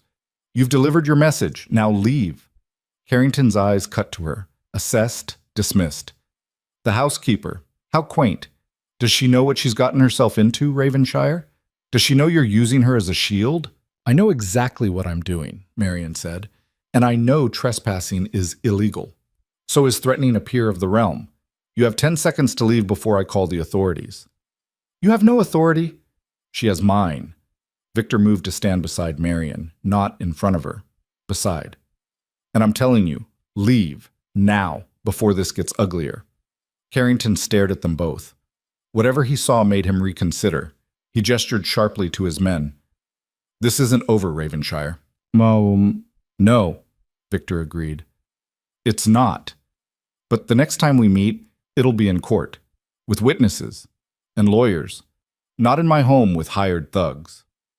They left. The door slammed hard enough to rattle the windows. In the silence that followed, Henshaw straightened his coat with shaking hands. "Shall I send for the police, Your Grace?" "No, they'll claim it was a social call that got heated. No proof of trespassing, no evidence of threats." Victor's voice was hollow. "We'd be wasting our time." "They broke in upstairs," Marion said. "We have evidence of that." "Do we? Or did someone pick the locks while my staff was distracted by Carrington's visit?" Victor shook his head. "This was coordinated, the break-in, the confrontation. They're sending a message." "What message?" "That they're not afraid anymore. That they're willing to escalate." He turned to Henshaw. "Double the locks. Hire additional staff, people you trust, and make sure everyone knows to report anything suspicious immediately." "Yes, Your Grace." After Henshaw left, Marion and Victor stood alone in the entrance hall. The house felt different now, violated, unsafe. Marion thought about the message on her mirror. "Stop or die. We can't meet with Constance tonight, she said. Not after this. It's too dangerous. We have to. If we cancel, we look weak. Carrington and his associates will push harder. Victor rubbed his face. We proceed as planned, but carefully. Victor, they just threatened to kill us. They've been threatening to kill me for 6 months. This is just the first time they said it out loud. He met her eyes. I won't blame you if you want to leave. This is my fight, my vendetta. You don't have to— Don't. Marion grabbed his arm. Don't you dare try to protect me by pushing me away. We're partners, remember? That means we see this through together. Even if it gets us killed? Even then. Something shifted in his expression. Gratitude, maybe, or fear, or something else entirely. You're either very brave or very foolish. Probably both. She released his arm. Now what? Now we prepare for tonight, and we make sure Constance understands exactly what she's walking into. 8 o'clock came too quickly. Constance arrived in a hired carriage, alone as requested. She looked smaller somehow, less imperious than she had at the tea room. Or maybe that was just Marion's perception changing. It was hard to fear someone once you'd seen them desperate. Victor received her in the drawing room, one of the few rooms in the house that wasn't damaged or under repair. He'd positioned himself carefully. Behind his desk, documents spread before him, every inch the powerful Duke conducting business. Marion stood to the side watching. Mrs. Holloway, Victor said, gesturing Constance to a chair. Thank you for coming. Let's dispense with pleasantries. Constance sat without invitation, clutched her reticule like a lifeline. I have what we discussed. You have my payment. Show me the affidavit first. Constance pulled out the paper, held it up, but didn't hand it over. 10,000 pounds. Bank draft. Presented tonight. Then you get this, and I disappear. Agreed? Victor leaned back in his chair. Let me tell you a story, Mrs. Holloway. This afternoon, while you were threatening my partner here, someone broke into my house. They ransacked my study and left a death threat in her bedroom. Then, an hour later, Lord Carrington appeared with his own threats and demands. Quite the coincidence, wouldn't you say? Constance's face went white. I had nothing to do with— Didn't you? Victor's voice stayed pleasant, conversational. Because it seems to me that someone knew we'd be distracted this afternoon. Someone who might have tipped off interested parties about our investigation. Someone who'd benefit from Carrington and his associates escalating their response. You're insane. Possibly, but I'm also right. Victor stood, circled the desk. See, the problem with blackmail is that it requires trust. You have to believe I'll actually pay you, and I have to believe you'll actually stay quiet afterward. But after today's events, I don't believe that anymore. The affidavit is real. I'm sure it is. I'm also sure it's worthless in court. Pembroke's solicitor is a drunk who'll swear to anything for 50 pounds. Any competent barrister would tear his testimony apart in minutes. Victor stopped directly in front of Constance's chair. So here's what's actually going to happen. You're going to give me that affidavit. You're going to leave London tonight. And if I ever hear from you again, if you contact Marion, if you speak to the press, if you so much as breathe her name in public, I will personally ensure you spend the rest of your miserable life in debtor's prison. Am I clear? Constance clutched the paper tighter. You can't. I absolutely can. I have documentation of every penny you've stolen, every lie you've told, every law you've broken. The only reason you're not already in prison is because Marion asked me to show restraint. Victor's smile was winter cold, but my restraint has limits, and after today, you've reached them. This is extortion. No, this is justice. He held out his hand. The affidavit. Now. For a long moment, Constance didn't move. Then slowly, her shoulders sagged. The fight went out of her like air from a punctured balloon. She handed over the paper. Victor glanced at it, then tossed it into the fireplace. The flames consumed it in seconds. There's a carriage waiting outside, he said. It'll take you to the coaching inn. From there, you'll travel to the country estate, the one Marion mentioned. You'll live quietly, modestly, and you will never contact us again. Understood? Constance stood on shaking legs. She looked at Marion, and for just a moment, something like regret flickered across her face. I did what I had to do, she said quietly, to survive. So did I, Marion replied. The difference is, I'm not making excuses for it. After Constance left, silence filled the drawing room like smoke. Marian stared at the fireplace, watching the last traces of the affidavit crumble to ash. That was easier than expected, she said finally. Too easy. Victor's expression was troubled. She gave up without a real fight. Either she's more frightened than I thought, or the explosion cut him off. The world turned white, then red, then nothing. Marian felt herself thrown backward, hit something solid, tasted blood. Her ears rang like cathedral bells. Somewhere distant, people were shouting. She tried to stand, couldn't. Her legs wouldn't cooperate. Smoke filled the room, acrid and choking. Through the haze, she saw Victor on the floor, not moving. "Victor," she tried to say, but her voice wouldn't work. Figures moved through the smoke. Dark shapes, purposeful. Not rescue. Something else. Marian's hand found the whistle in her sleeve.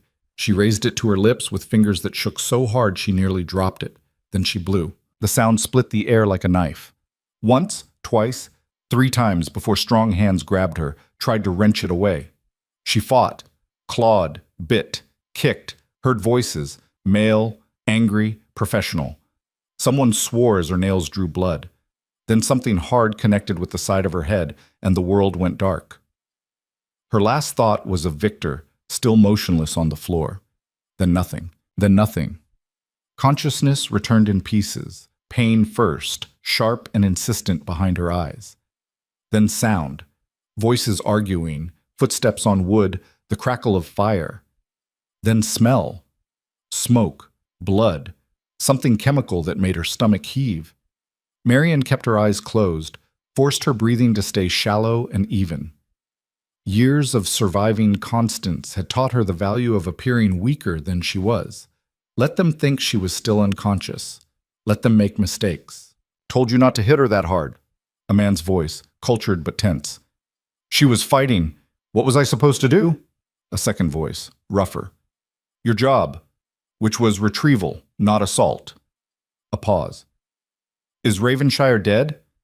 Marian's heart stopped. "Unconscious, might have a concussion. The blast wasn't meant to kill, just incapacitate." "Then why use a bomb at all? We could have just—" "Because Carrington wanted a message sent. Stop asking questions and help me search this place properly. The documents have to be here somewhere." Footsteps receded. Marian risked opening her eyes to slits. She was in the library, or what remained of it.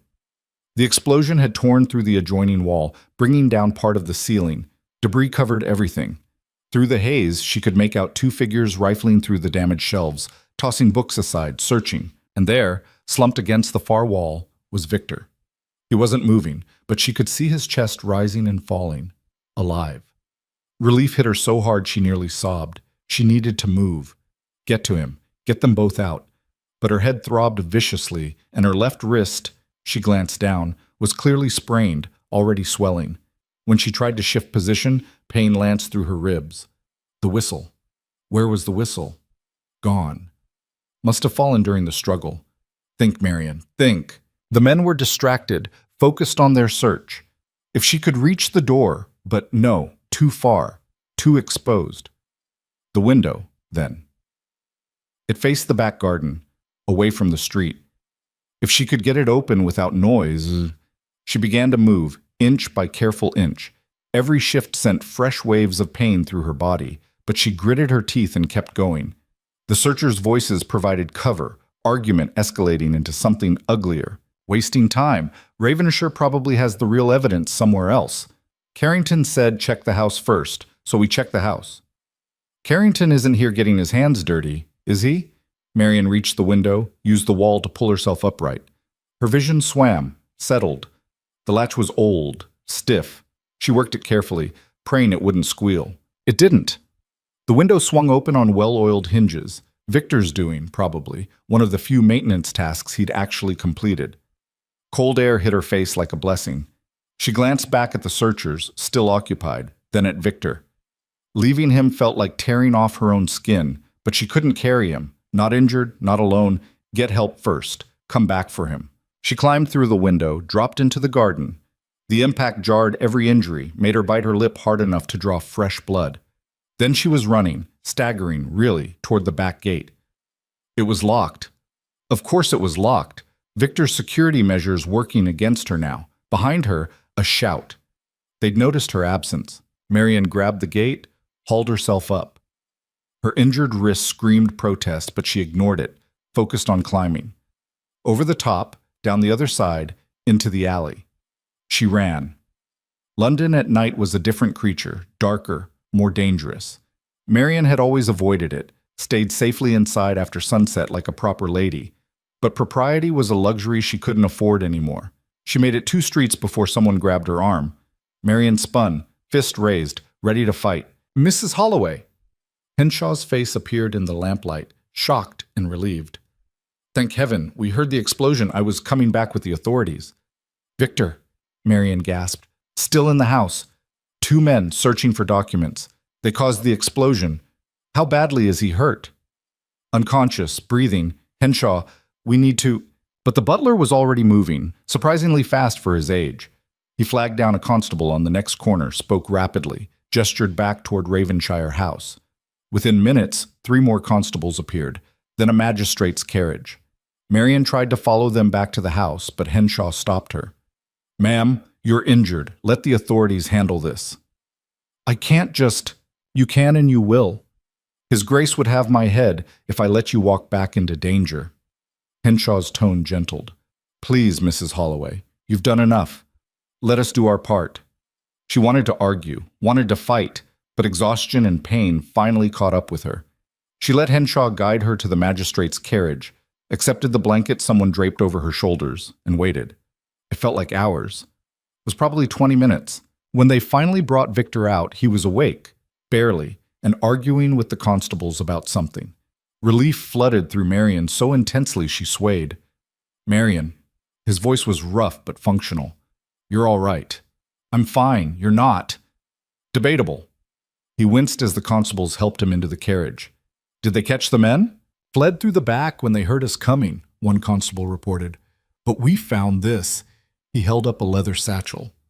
"Full of your papers, Your Grace. Looks like they were in the process of stealing evidence when the lady sounded the alarm." Victor's gaze cut to Marian. "You used the whistle." "Before they knocked me out, yes." "Good." He closed his eyes briefly. "Henshaw, the documents they took." "Copies, Your Grace. All copies. The originals are with your solicitor, as per your standing instructions." A ghost of a smile crossed Victor's face.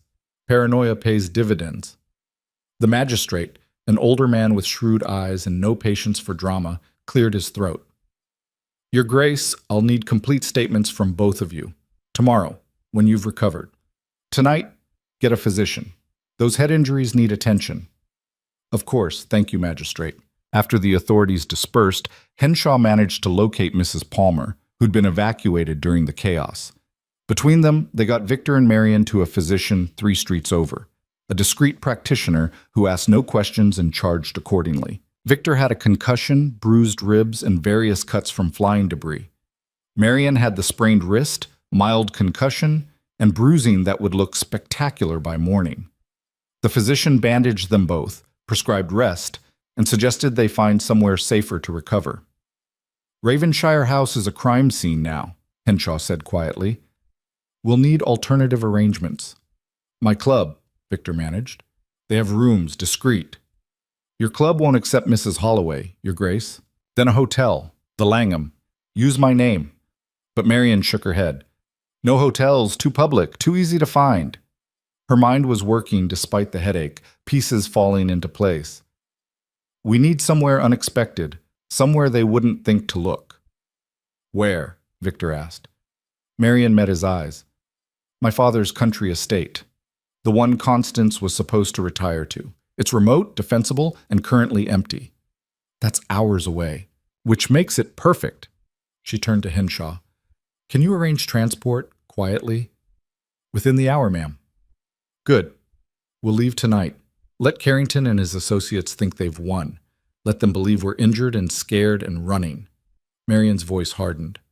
"While we regroup and plan our real move." Victor studied her through pain-glazed eyes. "You have a plan.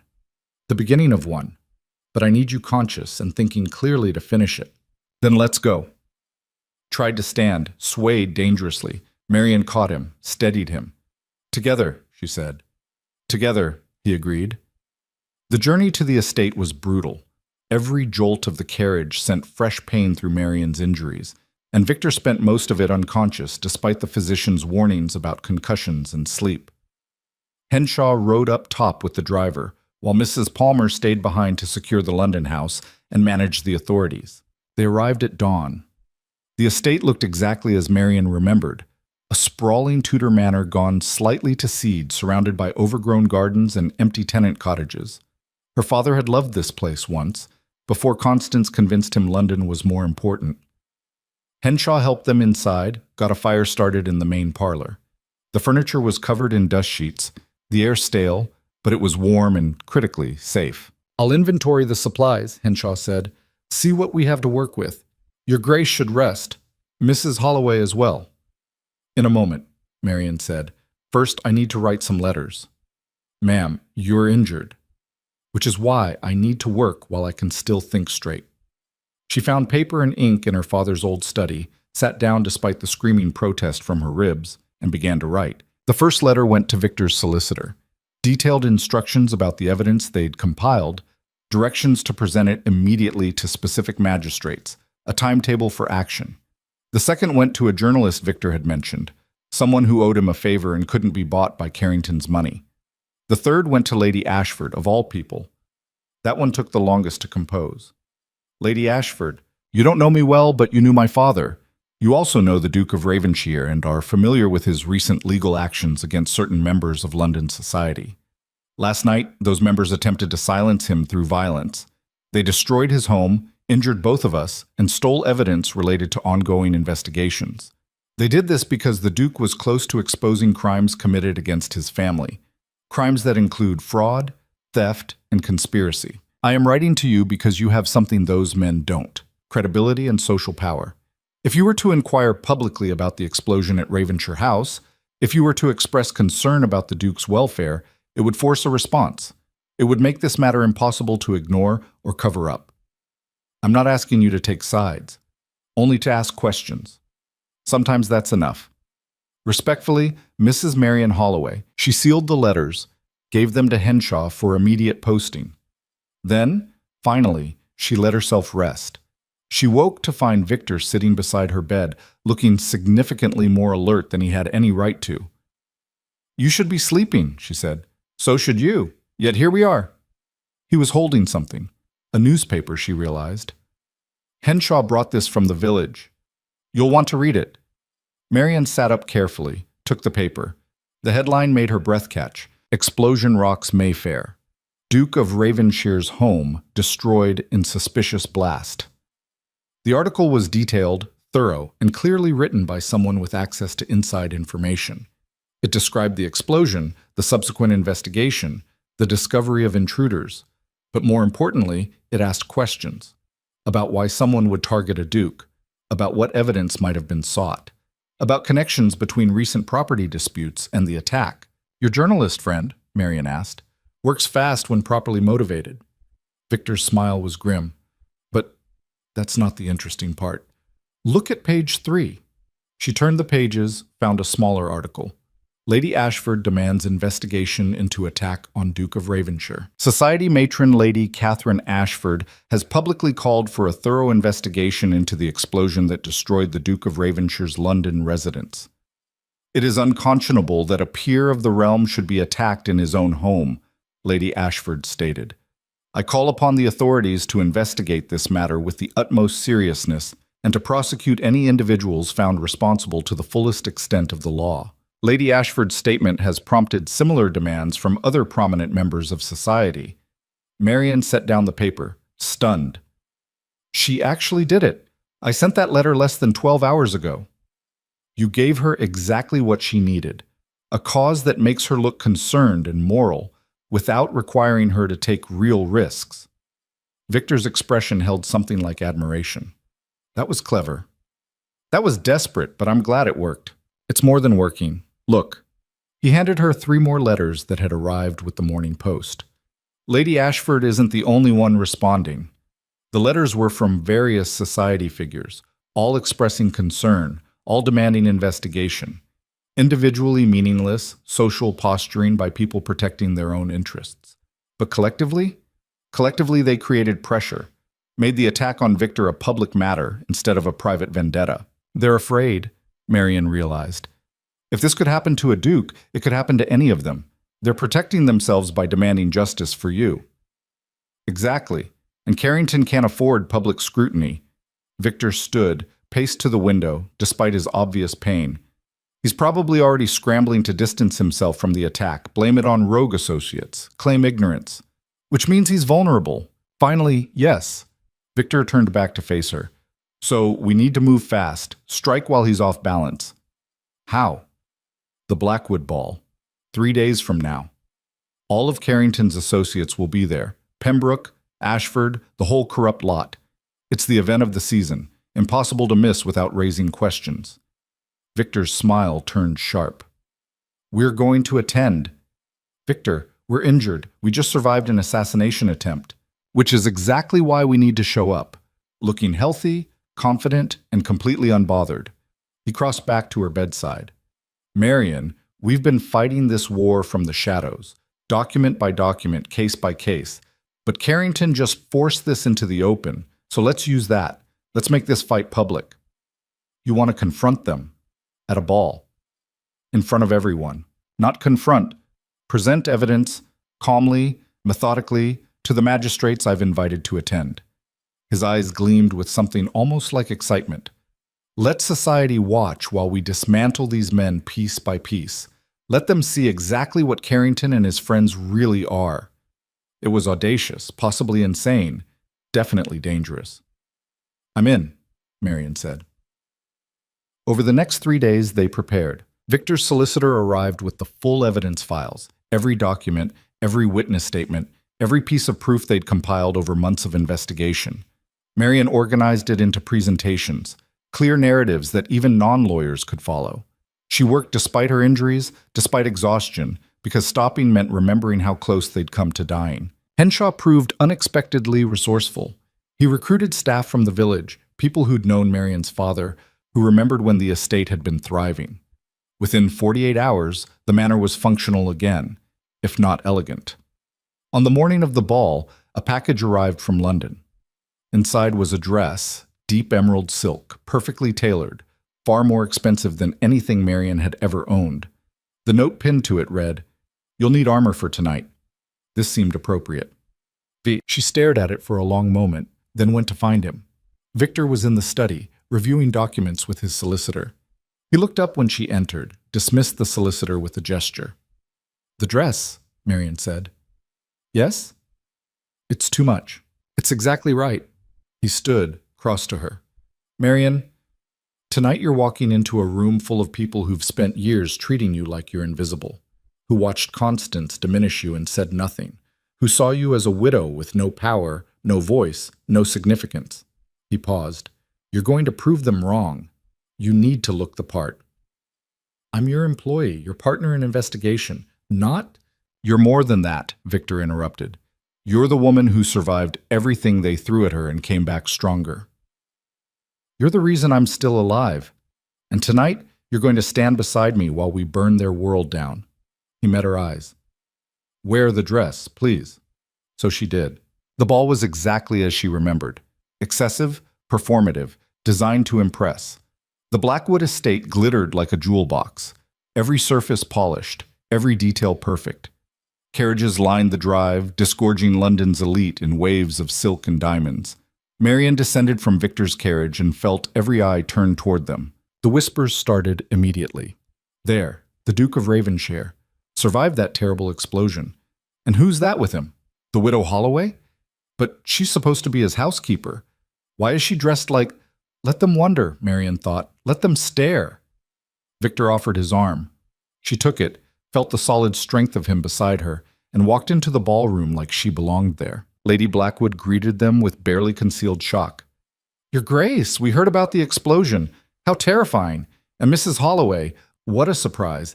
"Lady Blackwood," Victor said smoothly, "thank you for your concern. May we impose upon your hospitality for a brief announcement? There are some matters of public interest I'd like to address. An announcement? Here? Lady Blackwood's eyes darted nervously. Your Grace, this is hardly the venue.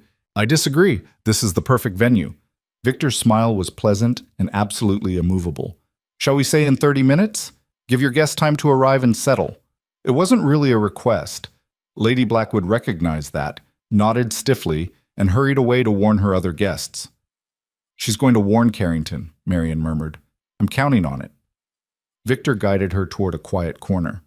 Let him panic. Let him make mistakes. They didn't have to wait long. Carrington appeared within minutes, face flushed with anger or alcohol or both. He crossed directly to them, no pretense of social niceties.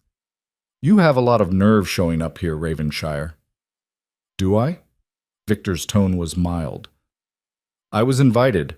Are you suggesting Lady Blackwood's guest list is questionable? I'm suggesting you're going to regret this. Regret what? Attending a ball? How threatening. Victor's smile sharpened. But since you're here, perhaps you'd like to stay for my announcement. I think you'll find it relevant. Carrington's eyes narrowed. What announcement? You'll see. 30 minutes. Victor turned away, dismissing him. For a moment, Marian thought Carrington might actually strike him. Violence flickered across his face, raw and ugly. But they were in public, surrounded by witnesses. He couldn't afford the scandal. He left instead, already pulling associates into urgent, whispered conferences. He's going to try to stop you, Marian said. He's going to try. Victor accepted a glass of champagne from a passing servant, took a careful sip. But we have something he doesn't. What's that? The truth. And an audience that's finally paying attention. The 30 minutes passed in a blur of social performance. People approached cautiously, offering condolences about the explosion, fishing for information. Marian responded with practiced vagueness, smiled until her face hurt, and watched Victor work the room like he was born to it. Which he was, she supposed, however much he hated it. Finally, Lady Blackwood rang the bell for silence. The ballroom hushed, hundreds of faces turning expectantly toward the small stage where the orchestra had been playing. Victor stepped up. Marian followed, positioned herself slightly behind and to his right, visible but not presumptuous. Thank you all for your attention, Victor began. His voice carried effortlessly across the space. I apologize for interrupting the festivities, but there's a matter of some importance that requires public acknowledgement. Murmurs rippled through the crowd. Carrington stood near the back, flanked by Pembroke and several other men Marian recognized from Victor's evidence files. As many of you know, my home was destroyed 3 days ago by an explosion. The authorities initially suspected an accident, gas leak, faulty wiring, the usual explanations. Victor paused. But investigation revealed something else.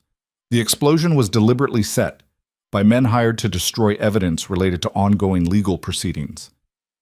The murmurs became gasps. Marian saw Lady Ashford in the crowd, watching intently. What evidence, you might ask? Evidence of systematic fraud and theft committed against my family's estate following my brother's death 8 years ago. Victor's tone remained calm, almost conversational. Several prominent men took advantage of that tragedy. They purchased properties illegally, diverted investments, filed false claims, all while I was too young to fight back. That's slander, Pembroke shouted from the back. Pure slander with no proof. I have abundant proof, Victor interrupted. Bank records, forged documents, witness testimonies, all of which will be presented to the magistrates beginning tomorrow morning. He gestured toward a group of men standing near the entrance, magistrates in formal dress, looking uncomfortable but committed. Some of those magistrates are here tonight. They've already reviewed preliminary evidence. They know this isn't slander. The ballroom erupted into chaos. People talking over each other, demanding explanations, choosing sides. Victor raised his voice. I'm not here to create scandal. I'm here to create accountability. These men, he pointed directly at Carrington, Pembroke, the others, profited from tragedy. They enriched themselves at my family's expense. And when I began recovering what was stolen, they responded with violence. You have no proof we were involved in that explosion, Carrington snarled. Don't I? Victor's smile was ice. The men who set the bomb were caught fleeing the scene. They've already given statements, identified who hired them, named names. He paused. Your name, Carrington, specifically. Silence. Absolute, suffocating silence. You're lying, Carrington managed, but his voice shook. Test me. Victor descended from the stage, walked directly toward Carrington through the parting crowd. Call my bluff. Demand a trial. Let's present all the evidence publicly and see what a jury decides. Carrington's face went from red to white. This is justice, Marion said quietly, stepping forward. Every eye turned to her. This is what justice looks like when powerful men finally face consequences. She pulled a folded document from her sleeve, one of the key pieces of evidence, Carrington's signature on fraudulent property transfers. This is your handwriting, Lord Carrington, your seal, your crime. She handed it to the nearest magistrate. And there are dozens more like it. The magistrate examined the document, his expression growing grimmer.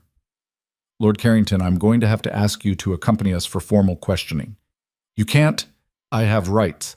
So did my brother, Victor said quietly. Before your greed got him killed. Two constables emerged from somewhere. Marion hadn't even noticed them arrive, and moved to flank Carrington. For a moment, he looked like he might run. Then his shoulders sagged. This isn't over, he said, but it sounded hollow. Yes, Victor replied, it is. They led Carrington out. Pembroke tried to follow, but another magistrate intercepted him. Lord Pembroke, if you'd come with me as well. One by one, Victor's enemies were quietly removed from the ballroom. The crowd watched in stunned silence, witnessing the fall of men they'd considered untouchable. When the last one was gone, Lady Ashford stepped forward. Your Grace, Mrs. Holloway, that was quite illuminating. Thank you for your support, Lady Ashford, Marion said. Your public statement made this possible. I simply asked questions. You provided the answers. She glanced around the ballroom. I suspect this will be the most talked about event of the season. Undoubtedly, Victor agreed, though perhaps for the right reasons this time. After Lady Ashford drifted away, Marion turned to Victor. We did it. We did it, he confirmed. His hand found hers squeezed gently. Though I'm fairly certain you deserve most of the credit. The letters, the strategy, the public pressure. That was all you. We're partners, remember? That means shared credit. She paused. Also shared exhaustion. Can we leave now? I think I'm about to collapse. Absolutely. Victor offered his arm again. Let's get you home. Which home? Marion asked as they headed toward the exit. The London house is destroyed. The estate is temporary. I don't know yet, Victor admitted, but we'll figure it out together. They made it to the carriage before the reaction hit. Marion started shaking, couldn't stop. Everything that had happened in the past 3 days crashed over her at once. The explosion, the violence, the fear, the triumph. Victor pulled her close, let her shake against him. You're all right. We're all right. I know. She gulped air. I can't believe we actually did that. Walked in there and destroyed them in front of everyone? Believe it. You were magnificent. I was terrified. So was I. He pulled back enough to meet her eyes. Marion, I need to tell you something. What? This partnership, it started as strategy.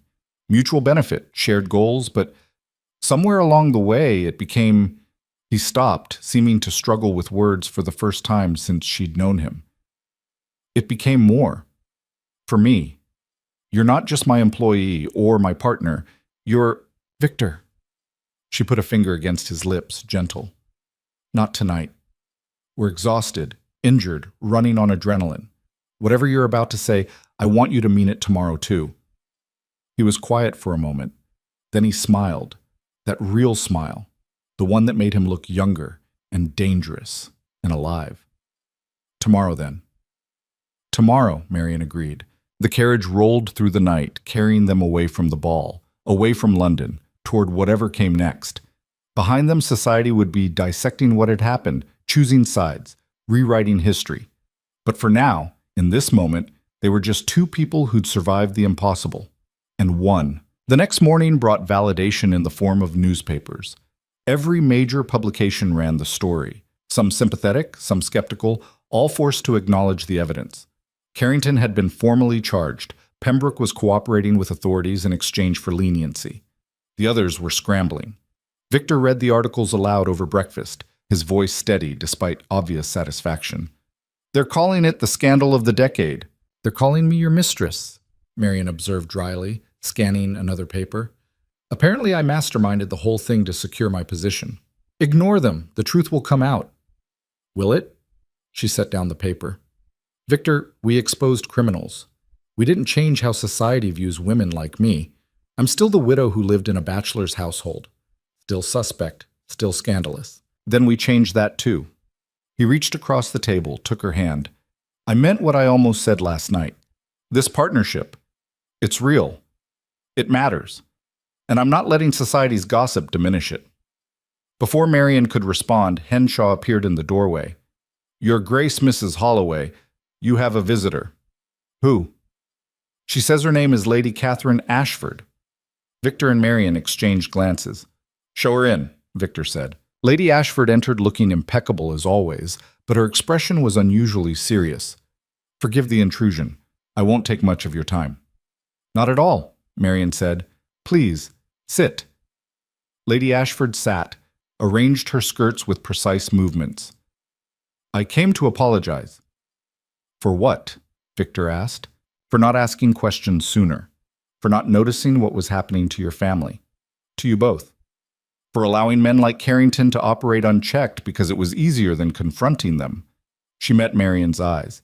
"And specifically, Mrs. Holloway, for failing you when your stepmother was destroying your reputation.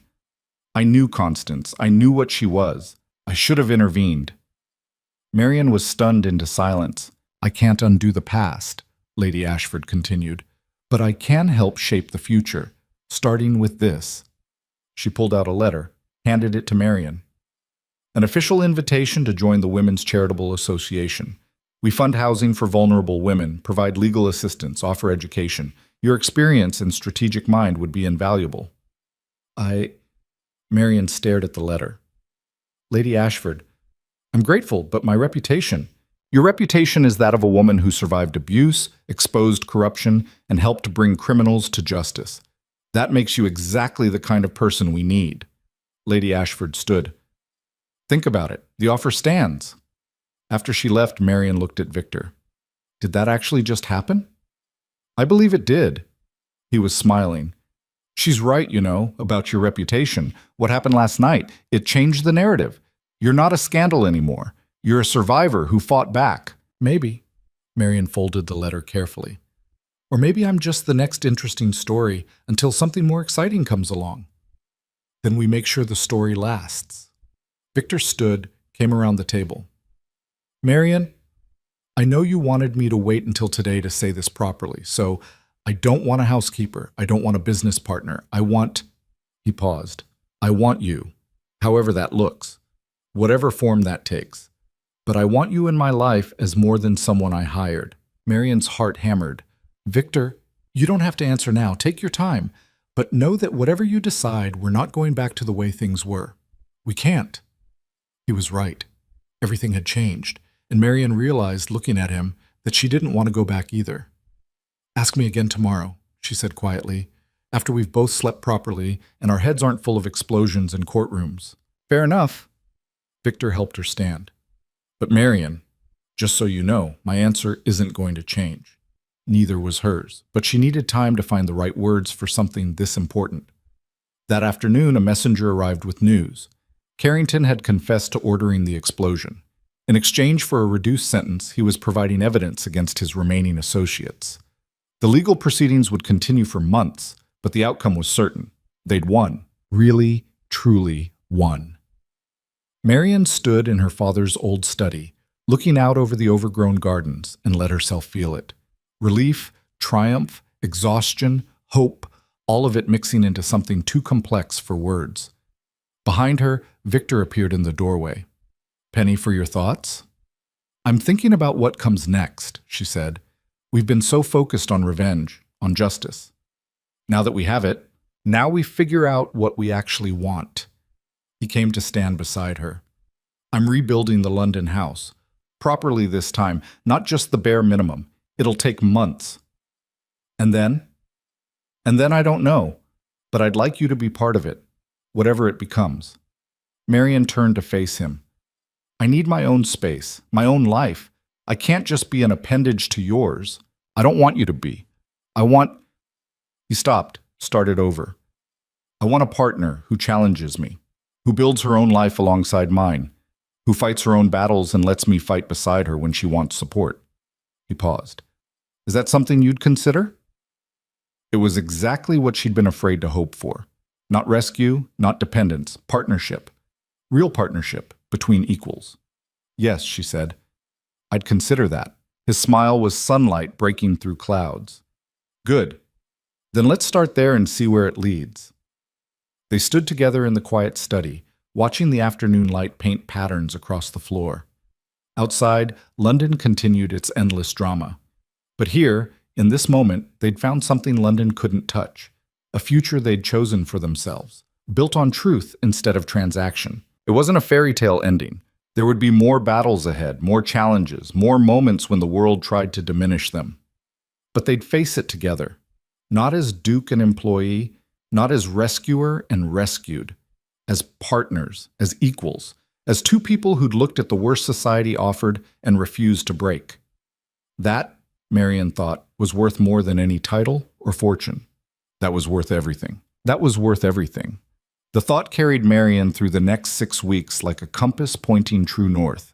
While Victor oversaw the reconstruction of Ravenshire House, this time hiring proper architects and craftsmen instead of doing the bare minimum, Marion threw herself into Lady Ashford's Women's Charitable Association with the same intensity she'd brought to dismantling Carrington's empire. It turned out that organizing safe housing for vulnerable women required many of the same skills as building legal cases against corrupt aristocrats. You needed evidence, strategy, and the ability to see 3 moves ahead. You also needed allies, and Marion had discovered she was surprisingly good at making them. You're a natural, Lady Ashford said one afternoon, reviewing Marion's proposal for a new shelter in Whitechapel.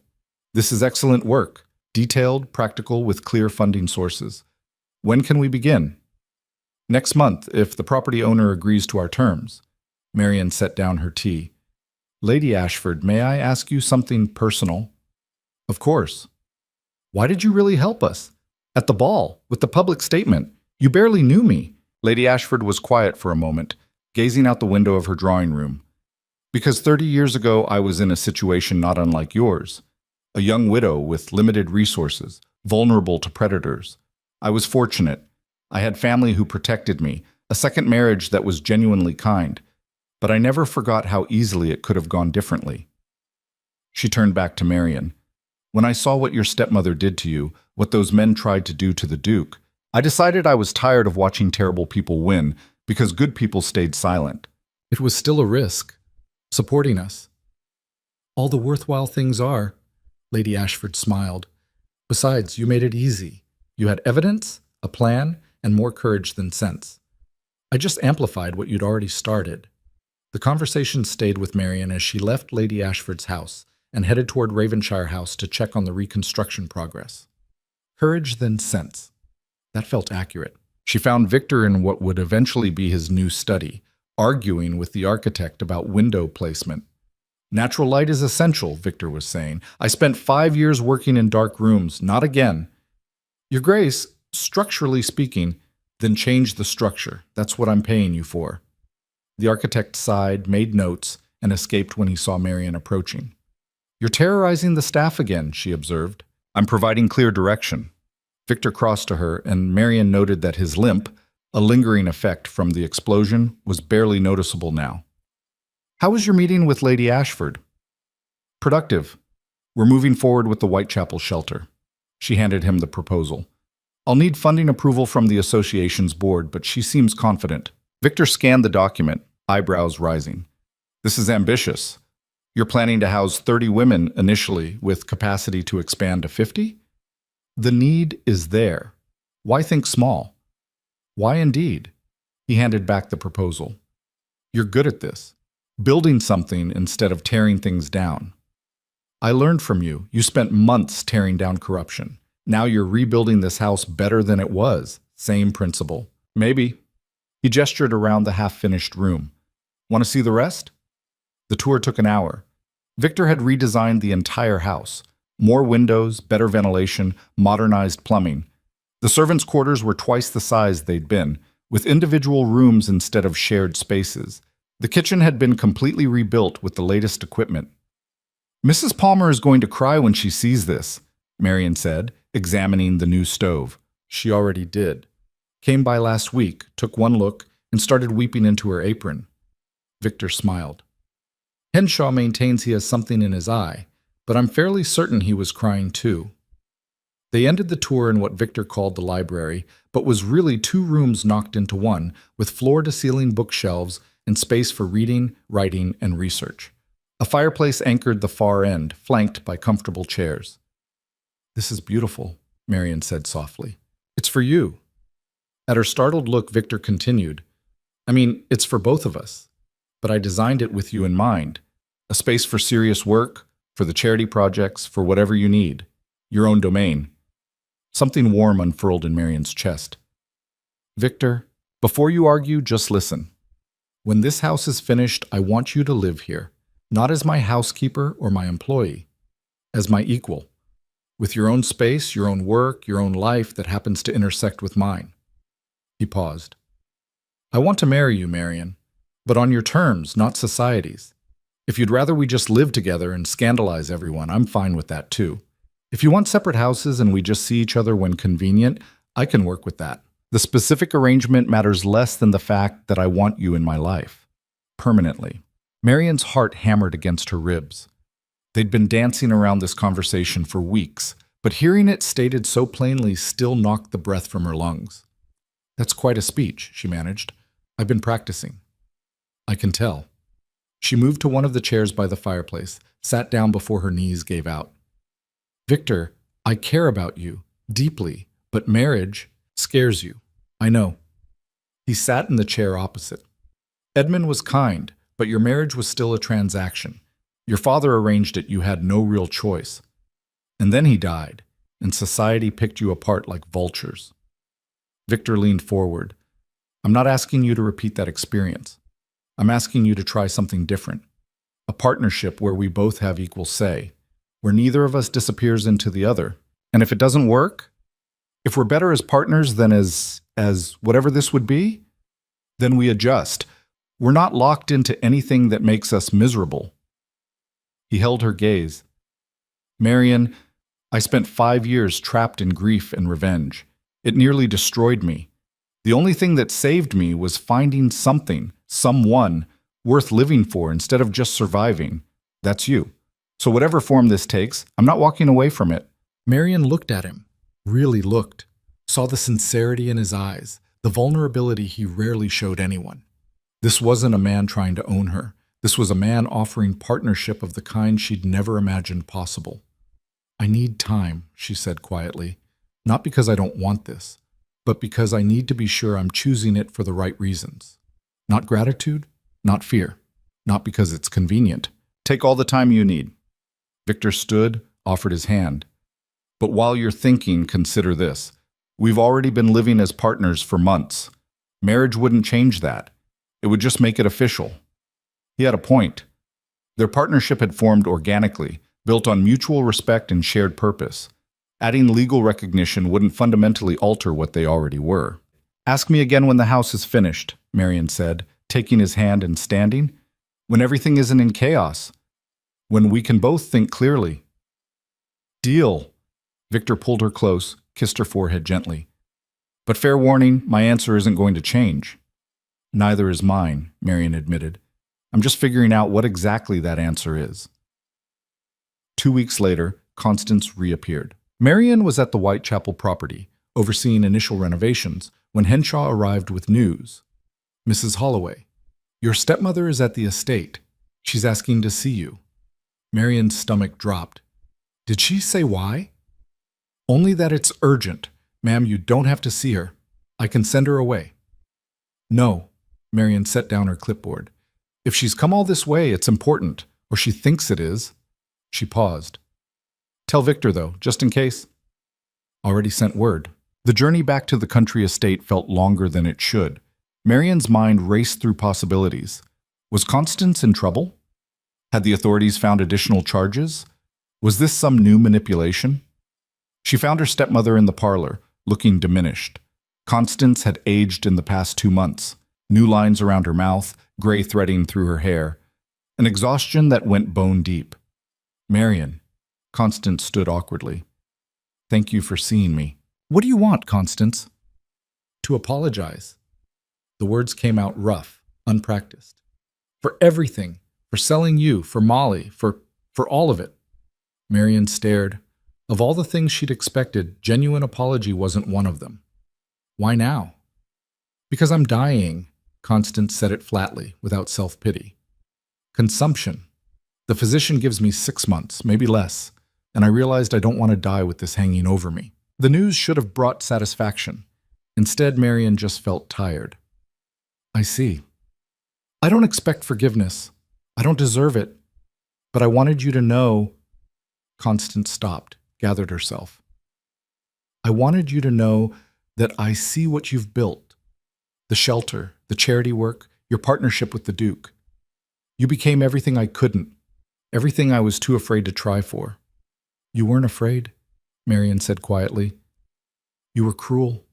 There's a difference. Yes. Constance's smile was bitter. I was that too. Your father loved you, genuinely.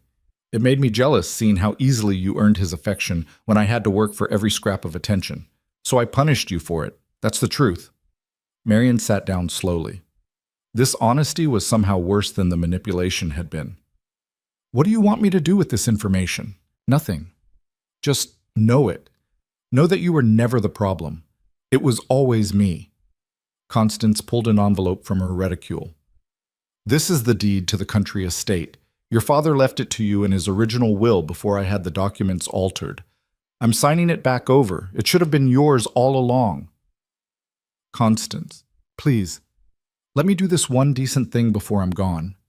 Constance set the envelope on the table between them. I also wanted to tell you about Charles. He's in France, trying to rebuild his reputation. He asked me to tell you he's sorry too, for not intervening. He was 17, Marion said, barely more than a boy. Old enough to know right from wrong. But yes, he was young, and I was his mother, and he was afraid of losing the only parent he had left. Constance stood. I should go. I've taken enough of your time. Where will you go? The question surprised Marion. She didn't owe Constance concern, but habits of kindness died hard. A cottage in Cornwall, by the sea. I always wanted to live near the ocean. Constance smiled sadly. Your father promised to take me once. Never got around to it. She left before Marion could respond. Through the window, Marion watched her stepmother's carriage disappear down the drive, carrying away the woman who'd shaped so much of her pain. Victor arrived an hour later, having ridden hard from London. Henshaw said Constance was here. Are you all right? I think so. Marion was still sitting where Constance had left her, the deed unopened on the table. She apologized and gave me this. Victor picked up the envelope, examined the contents. The estate deed. This is worth... Marion, this is a substantial property. I know. She looked up at him. She's dying. Consumption, 6 months. How do you feel about that? I don't know. Marion stood, paced to the window. I should feel vindicated. She's losing everything. Her health, her status, her time. It's the ultimate consequence, but I just feel empty. Victor came to stand beside her. Revenge doesn't feel the way you expect it to. I learned that. You spend so long wanting someone to suffer, and then when they actually do, it's just hollow. Is that why you stopped? Marion asked. After Carrington confessed, you could have pushed for harsher sentences, maximum penalties. But you didn't. Because I realized I didn't need them destroyed. I needed justice. There's a difference. He took her hand. Your stepmother is facing her own consequences now, dying alone, having burned every bridge, knowing what she could have been, but wasn't. That's punishment enough. Do you think I should forgive her? I think you should do whatever lets you sleep at night. If forgiveness helps, forgive her. If it doesn't, don't. Either way, she doesn't get to define you anymore. Marion leaned against him, grateful for his steady presence. The house is almost finished, isn't it? 2 more weeks. Why? Because I want to give you my answer about your proposal, but not here. There, in the space we're building together.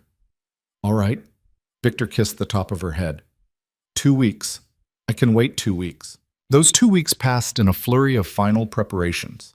The Whitechapel shelter opened to its first residents, 12 women escaping various situations of abuse and desperation. Marian was there for the opening, helping settle them in, ensuring they had everything they needed. One of the women was Molly. "Mrs. Holloway," the young woman said shyly, "I wanted to thank you for everything. The position at Ravenshire House, the references for this place. You saved my life." "You saved your own life," Marian corrected gently. "You had the courage to leave. I just provided some resources." "Still, I won't forget it." Molly paused. "Is it true? That you're going to marry the Duke? Where did you hear that?" "Everyone's talking about it. The servants at Ravenshire House, the ladies at the association. They say it'll be the wedding of the season." Marian laughed. "I haven't even said yes yet." "But you're going to." Molly smiled. "I can tell. You look at him the way my mum used to look at my dad before he died. Like he's home." The observation stayed with Marian through the final days of preparation. Victor as home. Not a house, not a place. A person who made the world feel safer, more manageable. Someone who saw her completely and didn't flinch. Finally, the day came. Ravenshire House was finished. Truly finished. Not just functional, but beautiful. Henshaw had supervised the final touches personally, ensuring every detail was perfect. Victor found Marian in the new library, standing by the window that overlooked the back garden. The afternoon light painted everything gold. "It's done," he said simply. "I see that." Marian turned to face him. "It's beautiful, Victor. Everything you promised. We have one final tradition to observe. The formal inspection." He offered his arm with exaggerated formality. "If my lady would care to accompany me?" They walked through the house together. Through the entrance hall with its restored chandelier, the drawing room with its new furniture, the dining room where they'd shared so many meals, up the stairs to the family quarters, where Victor's room and Marian's room flanked a shared sitting area. "Separate spaces," Victor noted. "Connected but independent, like we discussed." "Perfect," Marian agreed. They ended in the library, back where they'd started. Victor closed the door, turned to face her. 2 weeks, he said. "You wanted 2 weeks to decide. It's been 2 weeks." "It has." Marian's heart raced, but her voice stayed steady.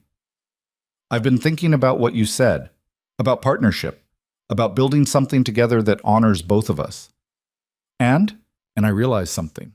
I've been afraid of marriage because every example I've seen has been about loss. Women losing their names, their property, their autonomy, becoming appendages to their husbands." She stepped closer to him. "But that's not what you're offering. You're offering something I didn't know was possible, a partnership where I get to keep being myself." "Marian, let me finish."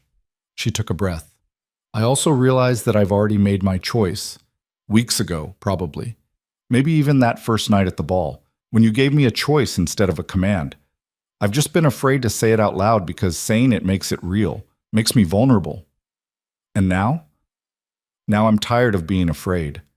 Marian met his eyes. "Yes, Victor. I'll marry you. On our terms, with our rules, as partners." The relief that washed over his face was almost comical. "Yes? Yes. Was there any doubt?" "Considerable doubt, actually. You're remarkably good at keeping your thoughts hidden when you want to." He pulled her close, and Marian went willingly. "When?" "Soon. Small ceremony, just people who matter. I don't need a spectacle." "Agreed, though I suspect Lady Ashford will insist on hosting a reception." "Probably." Marian smiled against his chest. "Can you live with that?" "For you? I can live with anything." They were married 3 weeks later in a quiet ceremony at the country estate chapel. Lady Ashford and her husband attended, along with Henshaw, Mrs. Palmer, the solicitor who'd helped build their cases, and a handful of others who'd supported them through the chaos. Molly stood as Marian's attendant, her bruises long faded, her confidence slowly rebuilding. "You look beautiful, ma'am," she whispered as they waited to enter the chapel. "Thank you." Marian adjusted her dress, Simple ivory silk, elegant but not excessive. And Molly? You can call me Marian now. We're past formalities. The ceremony itself was brief. No elaborate vows, no performance, just two people promising to build a life together, witnessed by people who actually cared. When Victor kissed her, their first kiss actually, which seemed almost absurd given everything they'd been through, Marian felt something shift. Not loss, not fear, just possibility. The reception at Lady Ashford's house was significantly less restrained. It seemed half of London's reform-minded society had turned up, all wanting to celebrate what they called the triumph of love over adversity. They're making us into a romantic story, Marian observed, watching guests toast their happiness. Let them, Victor said. If it helps them sleep at night, they can believe whatever they want. We know the truth, which is that we survived against considerable odds, and we're choosing to keep surviving together. He raised his glass. To survival. To survival, Marian echoed, and to whatever comes after. What came after was work. Marian threw herself into expanding the Women's Charitable Association's programs. Within a year, they'd opened 3 more shelters, established a legal aid fund, and started a training program for women seeking employment. She discovered she had a talent for fundraising, turning her own story into leverage, making wealthy donors understand that supporting vulnerable women wasn't charity, it was justice. Victor continued his legal reforms, but with a different focus. Instead of pursuing individual vendettas, he started pushing for systemic changes, estate law reforms, better protections for widows, accountability measures for executors and trustees. It was slower, less satisfying than destroying Carrington had been. But it was more permanent. They fought occasionally. Marian accused Victor of being controlling when he tried to manage her schedule. Victor accused Marian of taking unnecessary risks when she confronted an abusive landlord without backup. But they learned to fight fairly, to apologize when wrong, to respect boundaries. It wasn't perfect. Marian still had nightmares sometimes about the explosion, woke in a panic convinced the house was on fire. Victor still struggled with insomnia and bouts of depression that left him barely functional for days. But they were present for each other through it, offering support without trying to fix what couldn't be fixed. 5 years after their marriage, Marian stood in the main hall of their largest shelter, a former workhouse they'd purchased and renovated to house 80 women and their children. The grand opening had drawn impressive attendance, politicians, reformers, even some royalty. But Marian's favorite moment was smaller. A young woman approached nervously, a baby on her hip. Mrs. Ravenshire, I wanted to thank you. I read about this place in the papers, about how you built it after surviving your own stepmother's abuse. It gave me courage to leave my husband, to come here. What's your name? Marian asked gently. Sarah. Sarah Mitchell. Well, Sarah Mitchell, welcome. You're safe here. And tomorrow, we'll start talking about what comes next. Education, employment, housing, whatever you need to build your own life. After Sarah left, Victor appeared at Marian's elbow. You're good at this. Giving people hope. I'm good at showing people what's possible. There's a difference. She looked around the bustling hall, women talking, children playing, staff coordinating resources. Do you remember that first night when I showed up at your door having escaped the explosion? I remember thinking you were the most stubborn person I'd ever met. I remember thinking you were going to get me killed. Marian smiled. We were both right, and both wrong. Victor took her hand. Come on. There's someone I want you to meet. He led her to a quiet corner where an elderly woman sat, looking uncomfortable among the crowd. She wore expensive clothing but held herself with uncertainty.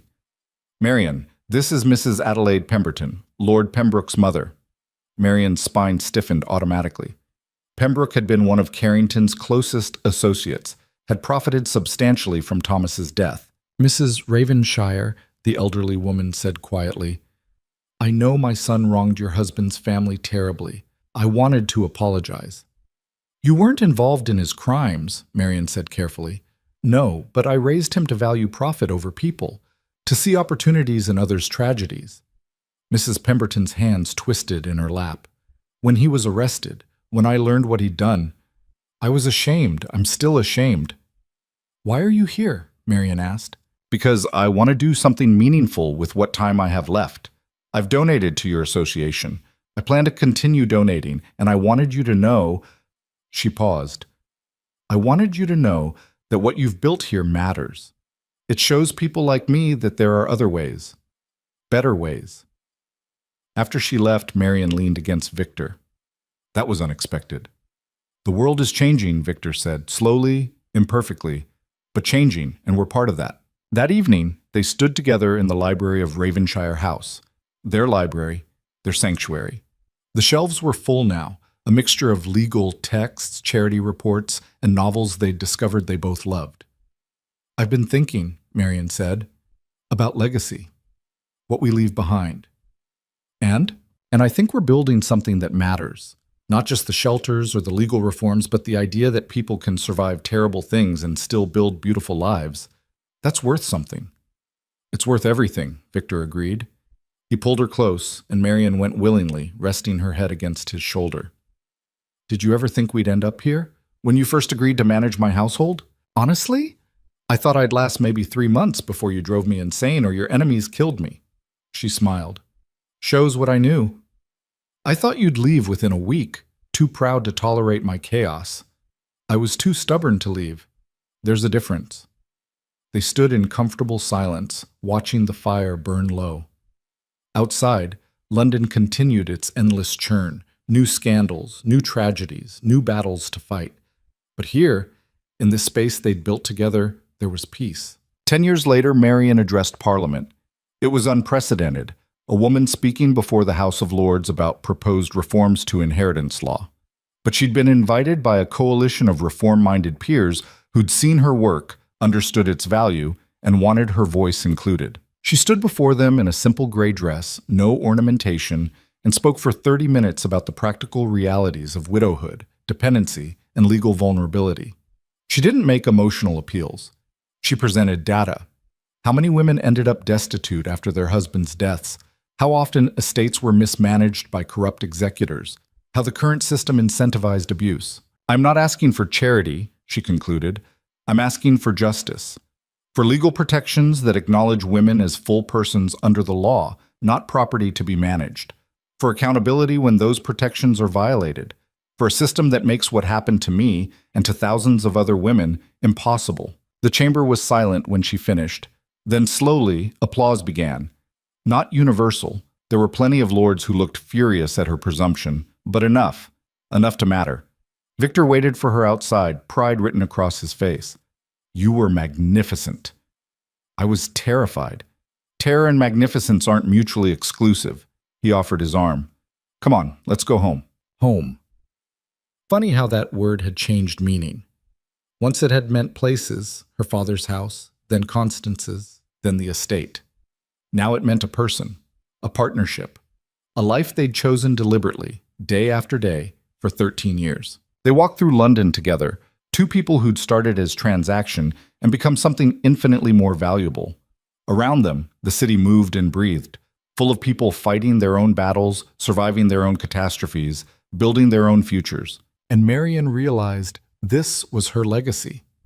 Not the shelters, though those mattered.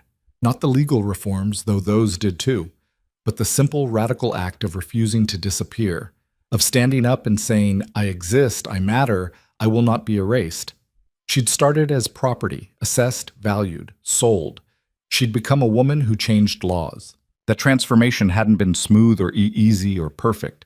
There had been violence, fear, moments when giving up seemed infinitely easier than continuing. But she'd continued anyway. So had Victor.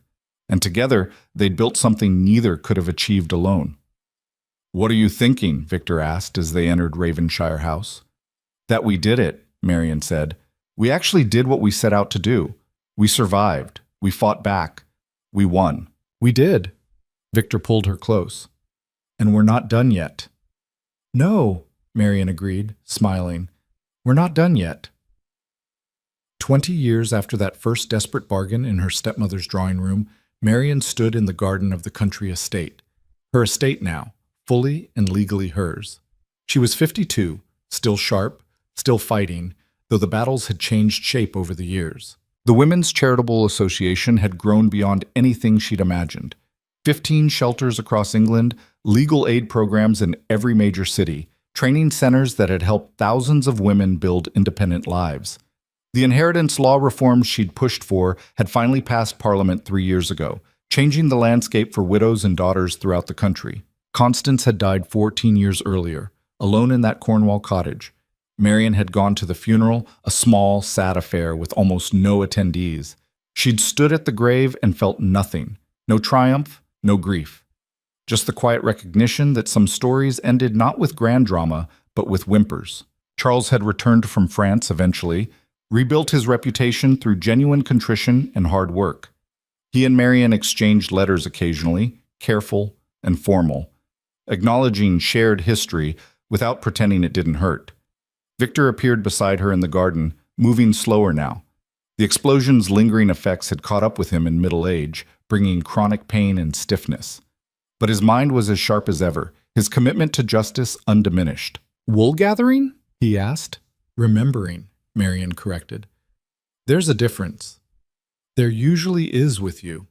He sat on the bench beside her. "I got a letter from the association. They want to name the new London shelter after you." "Absolutely not. That's excessive." "They're doing it anyway." Board voted unanimously. Victor smiled. "You've become an institution, Marian, a symbol." "I'm a person who got angry enough to fight back, that's all. That's everything." He took her hand, familiar and warm. "You know what I realized recently?" "What?" "That I'm happy. Genuinely, consistently happy. Not just surviving or getting through, actually happy." He paused. "I never thought that was possible for me." "You made it possible." "We made it possible," Marian corrected. "Together." "Together," Victor agreed. They sat in the garden as the sun set, painting the sky in shades of gold and rose. Two people who'd started as strangers brought together by desperation, who'd become partners, then lovers, then something that transcended easy definition. They'd faced violence, corruption, betrayal. They'd survived explosions and legal battles and society's condemnation. They'd built something lasting not despite the pain, but because of it, because they'd refused to let terrible circumstances define them. Marian thought about that young widow standing in Constance's drawing room, listening to herself being sold like furniture. She'd been terrified, trapped, convinced she had no power. She'd been wrong. Power wasn't something given by titles or money or male approval. Power was the choice to stand when everything said to kneel, to fight when surrender seemed easier, to keep building even when the world kept tearing down. That young widow had made a choice, to face her fate standing tall, to refuse to disappear. Everything that came after flowed from that single moment of defiance. "What are you smiling about?" Victor asked. "Us," Marian said. "Everything we've built, everything we've become." "Any regrets?" She considered the question seriously. There had been pain, yes, fear, moments when she'd thought they couldn't survive what was being thrown at them. But regrets? "No," she said finally. "No regrets. You?" "Not a single one." Victor raised her hand to his lips, kissed her knuckles gently, "Though I do occasionally regret not kissing you sooner. We wasted a lot of time being professional. We needed that time to trust each other, to become equals." "Fair point." He stood, offered his hand. "Come on. Mrs. Palmer made your favorite for dinner, and Henshaw wants to discuss the spring planting schedule. Apparently we need to make decisions." Marian took his hand, let him pull her to her feet. Her body protested. She wasn't young anymore, and old injuries made themselves known in cold weather. But she was here, alive, free. They walked back toward the house together, two survivors who'd chosen to become something more. Behind them, the garden bloomed wild and unruly, refusing to be tamed into formal perfection. Ahead, warm light spilled from windows, promising comfort and home. Marian had started as a transaction, the price of a woman, measured and sold. She'd become something invaluable, herself. Fully, completely, unapologetically herself. And in the end, that was the greatest victory of all. Not revenge, though that had been satisfying. Not wealth or status, though those helped. But the simple, revolutionary act of claiming her own life and living it on her terms. She'd been told she was property. She'd proven she was power. She'd been told to disappear. She'd become undeniable. And she'd done it all while standing tall, just like she'd promised herself that first terrible night. The woman they'd tried to erase had become the woman who changed everything. That, Marion thought as they entered their home, their sanctuary, their battlefield, their triumph, was worth more than any price they could have put on her. That was priceless.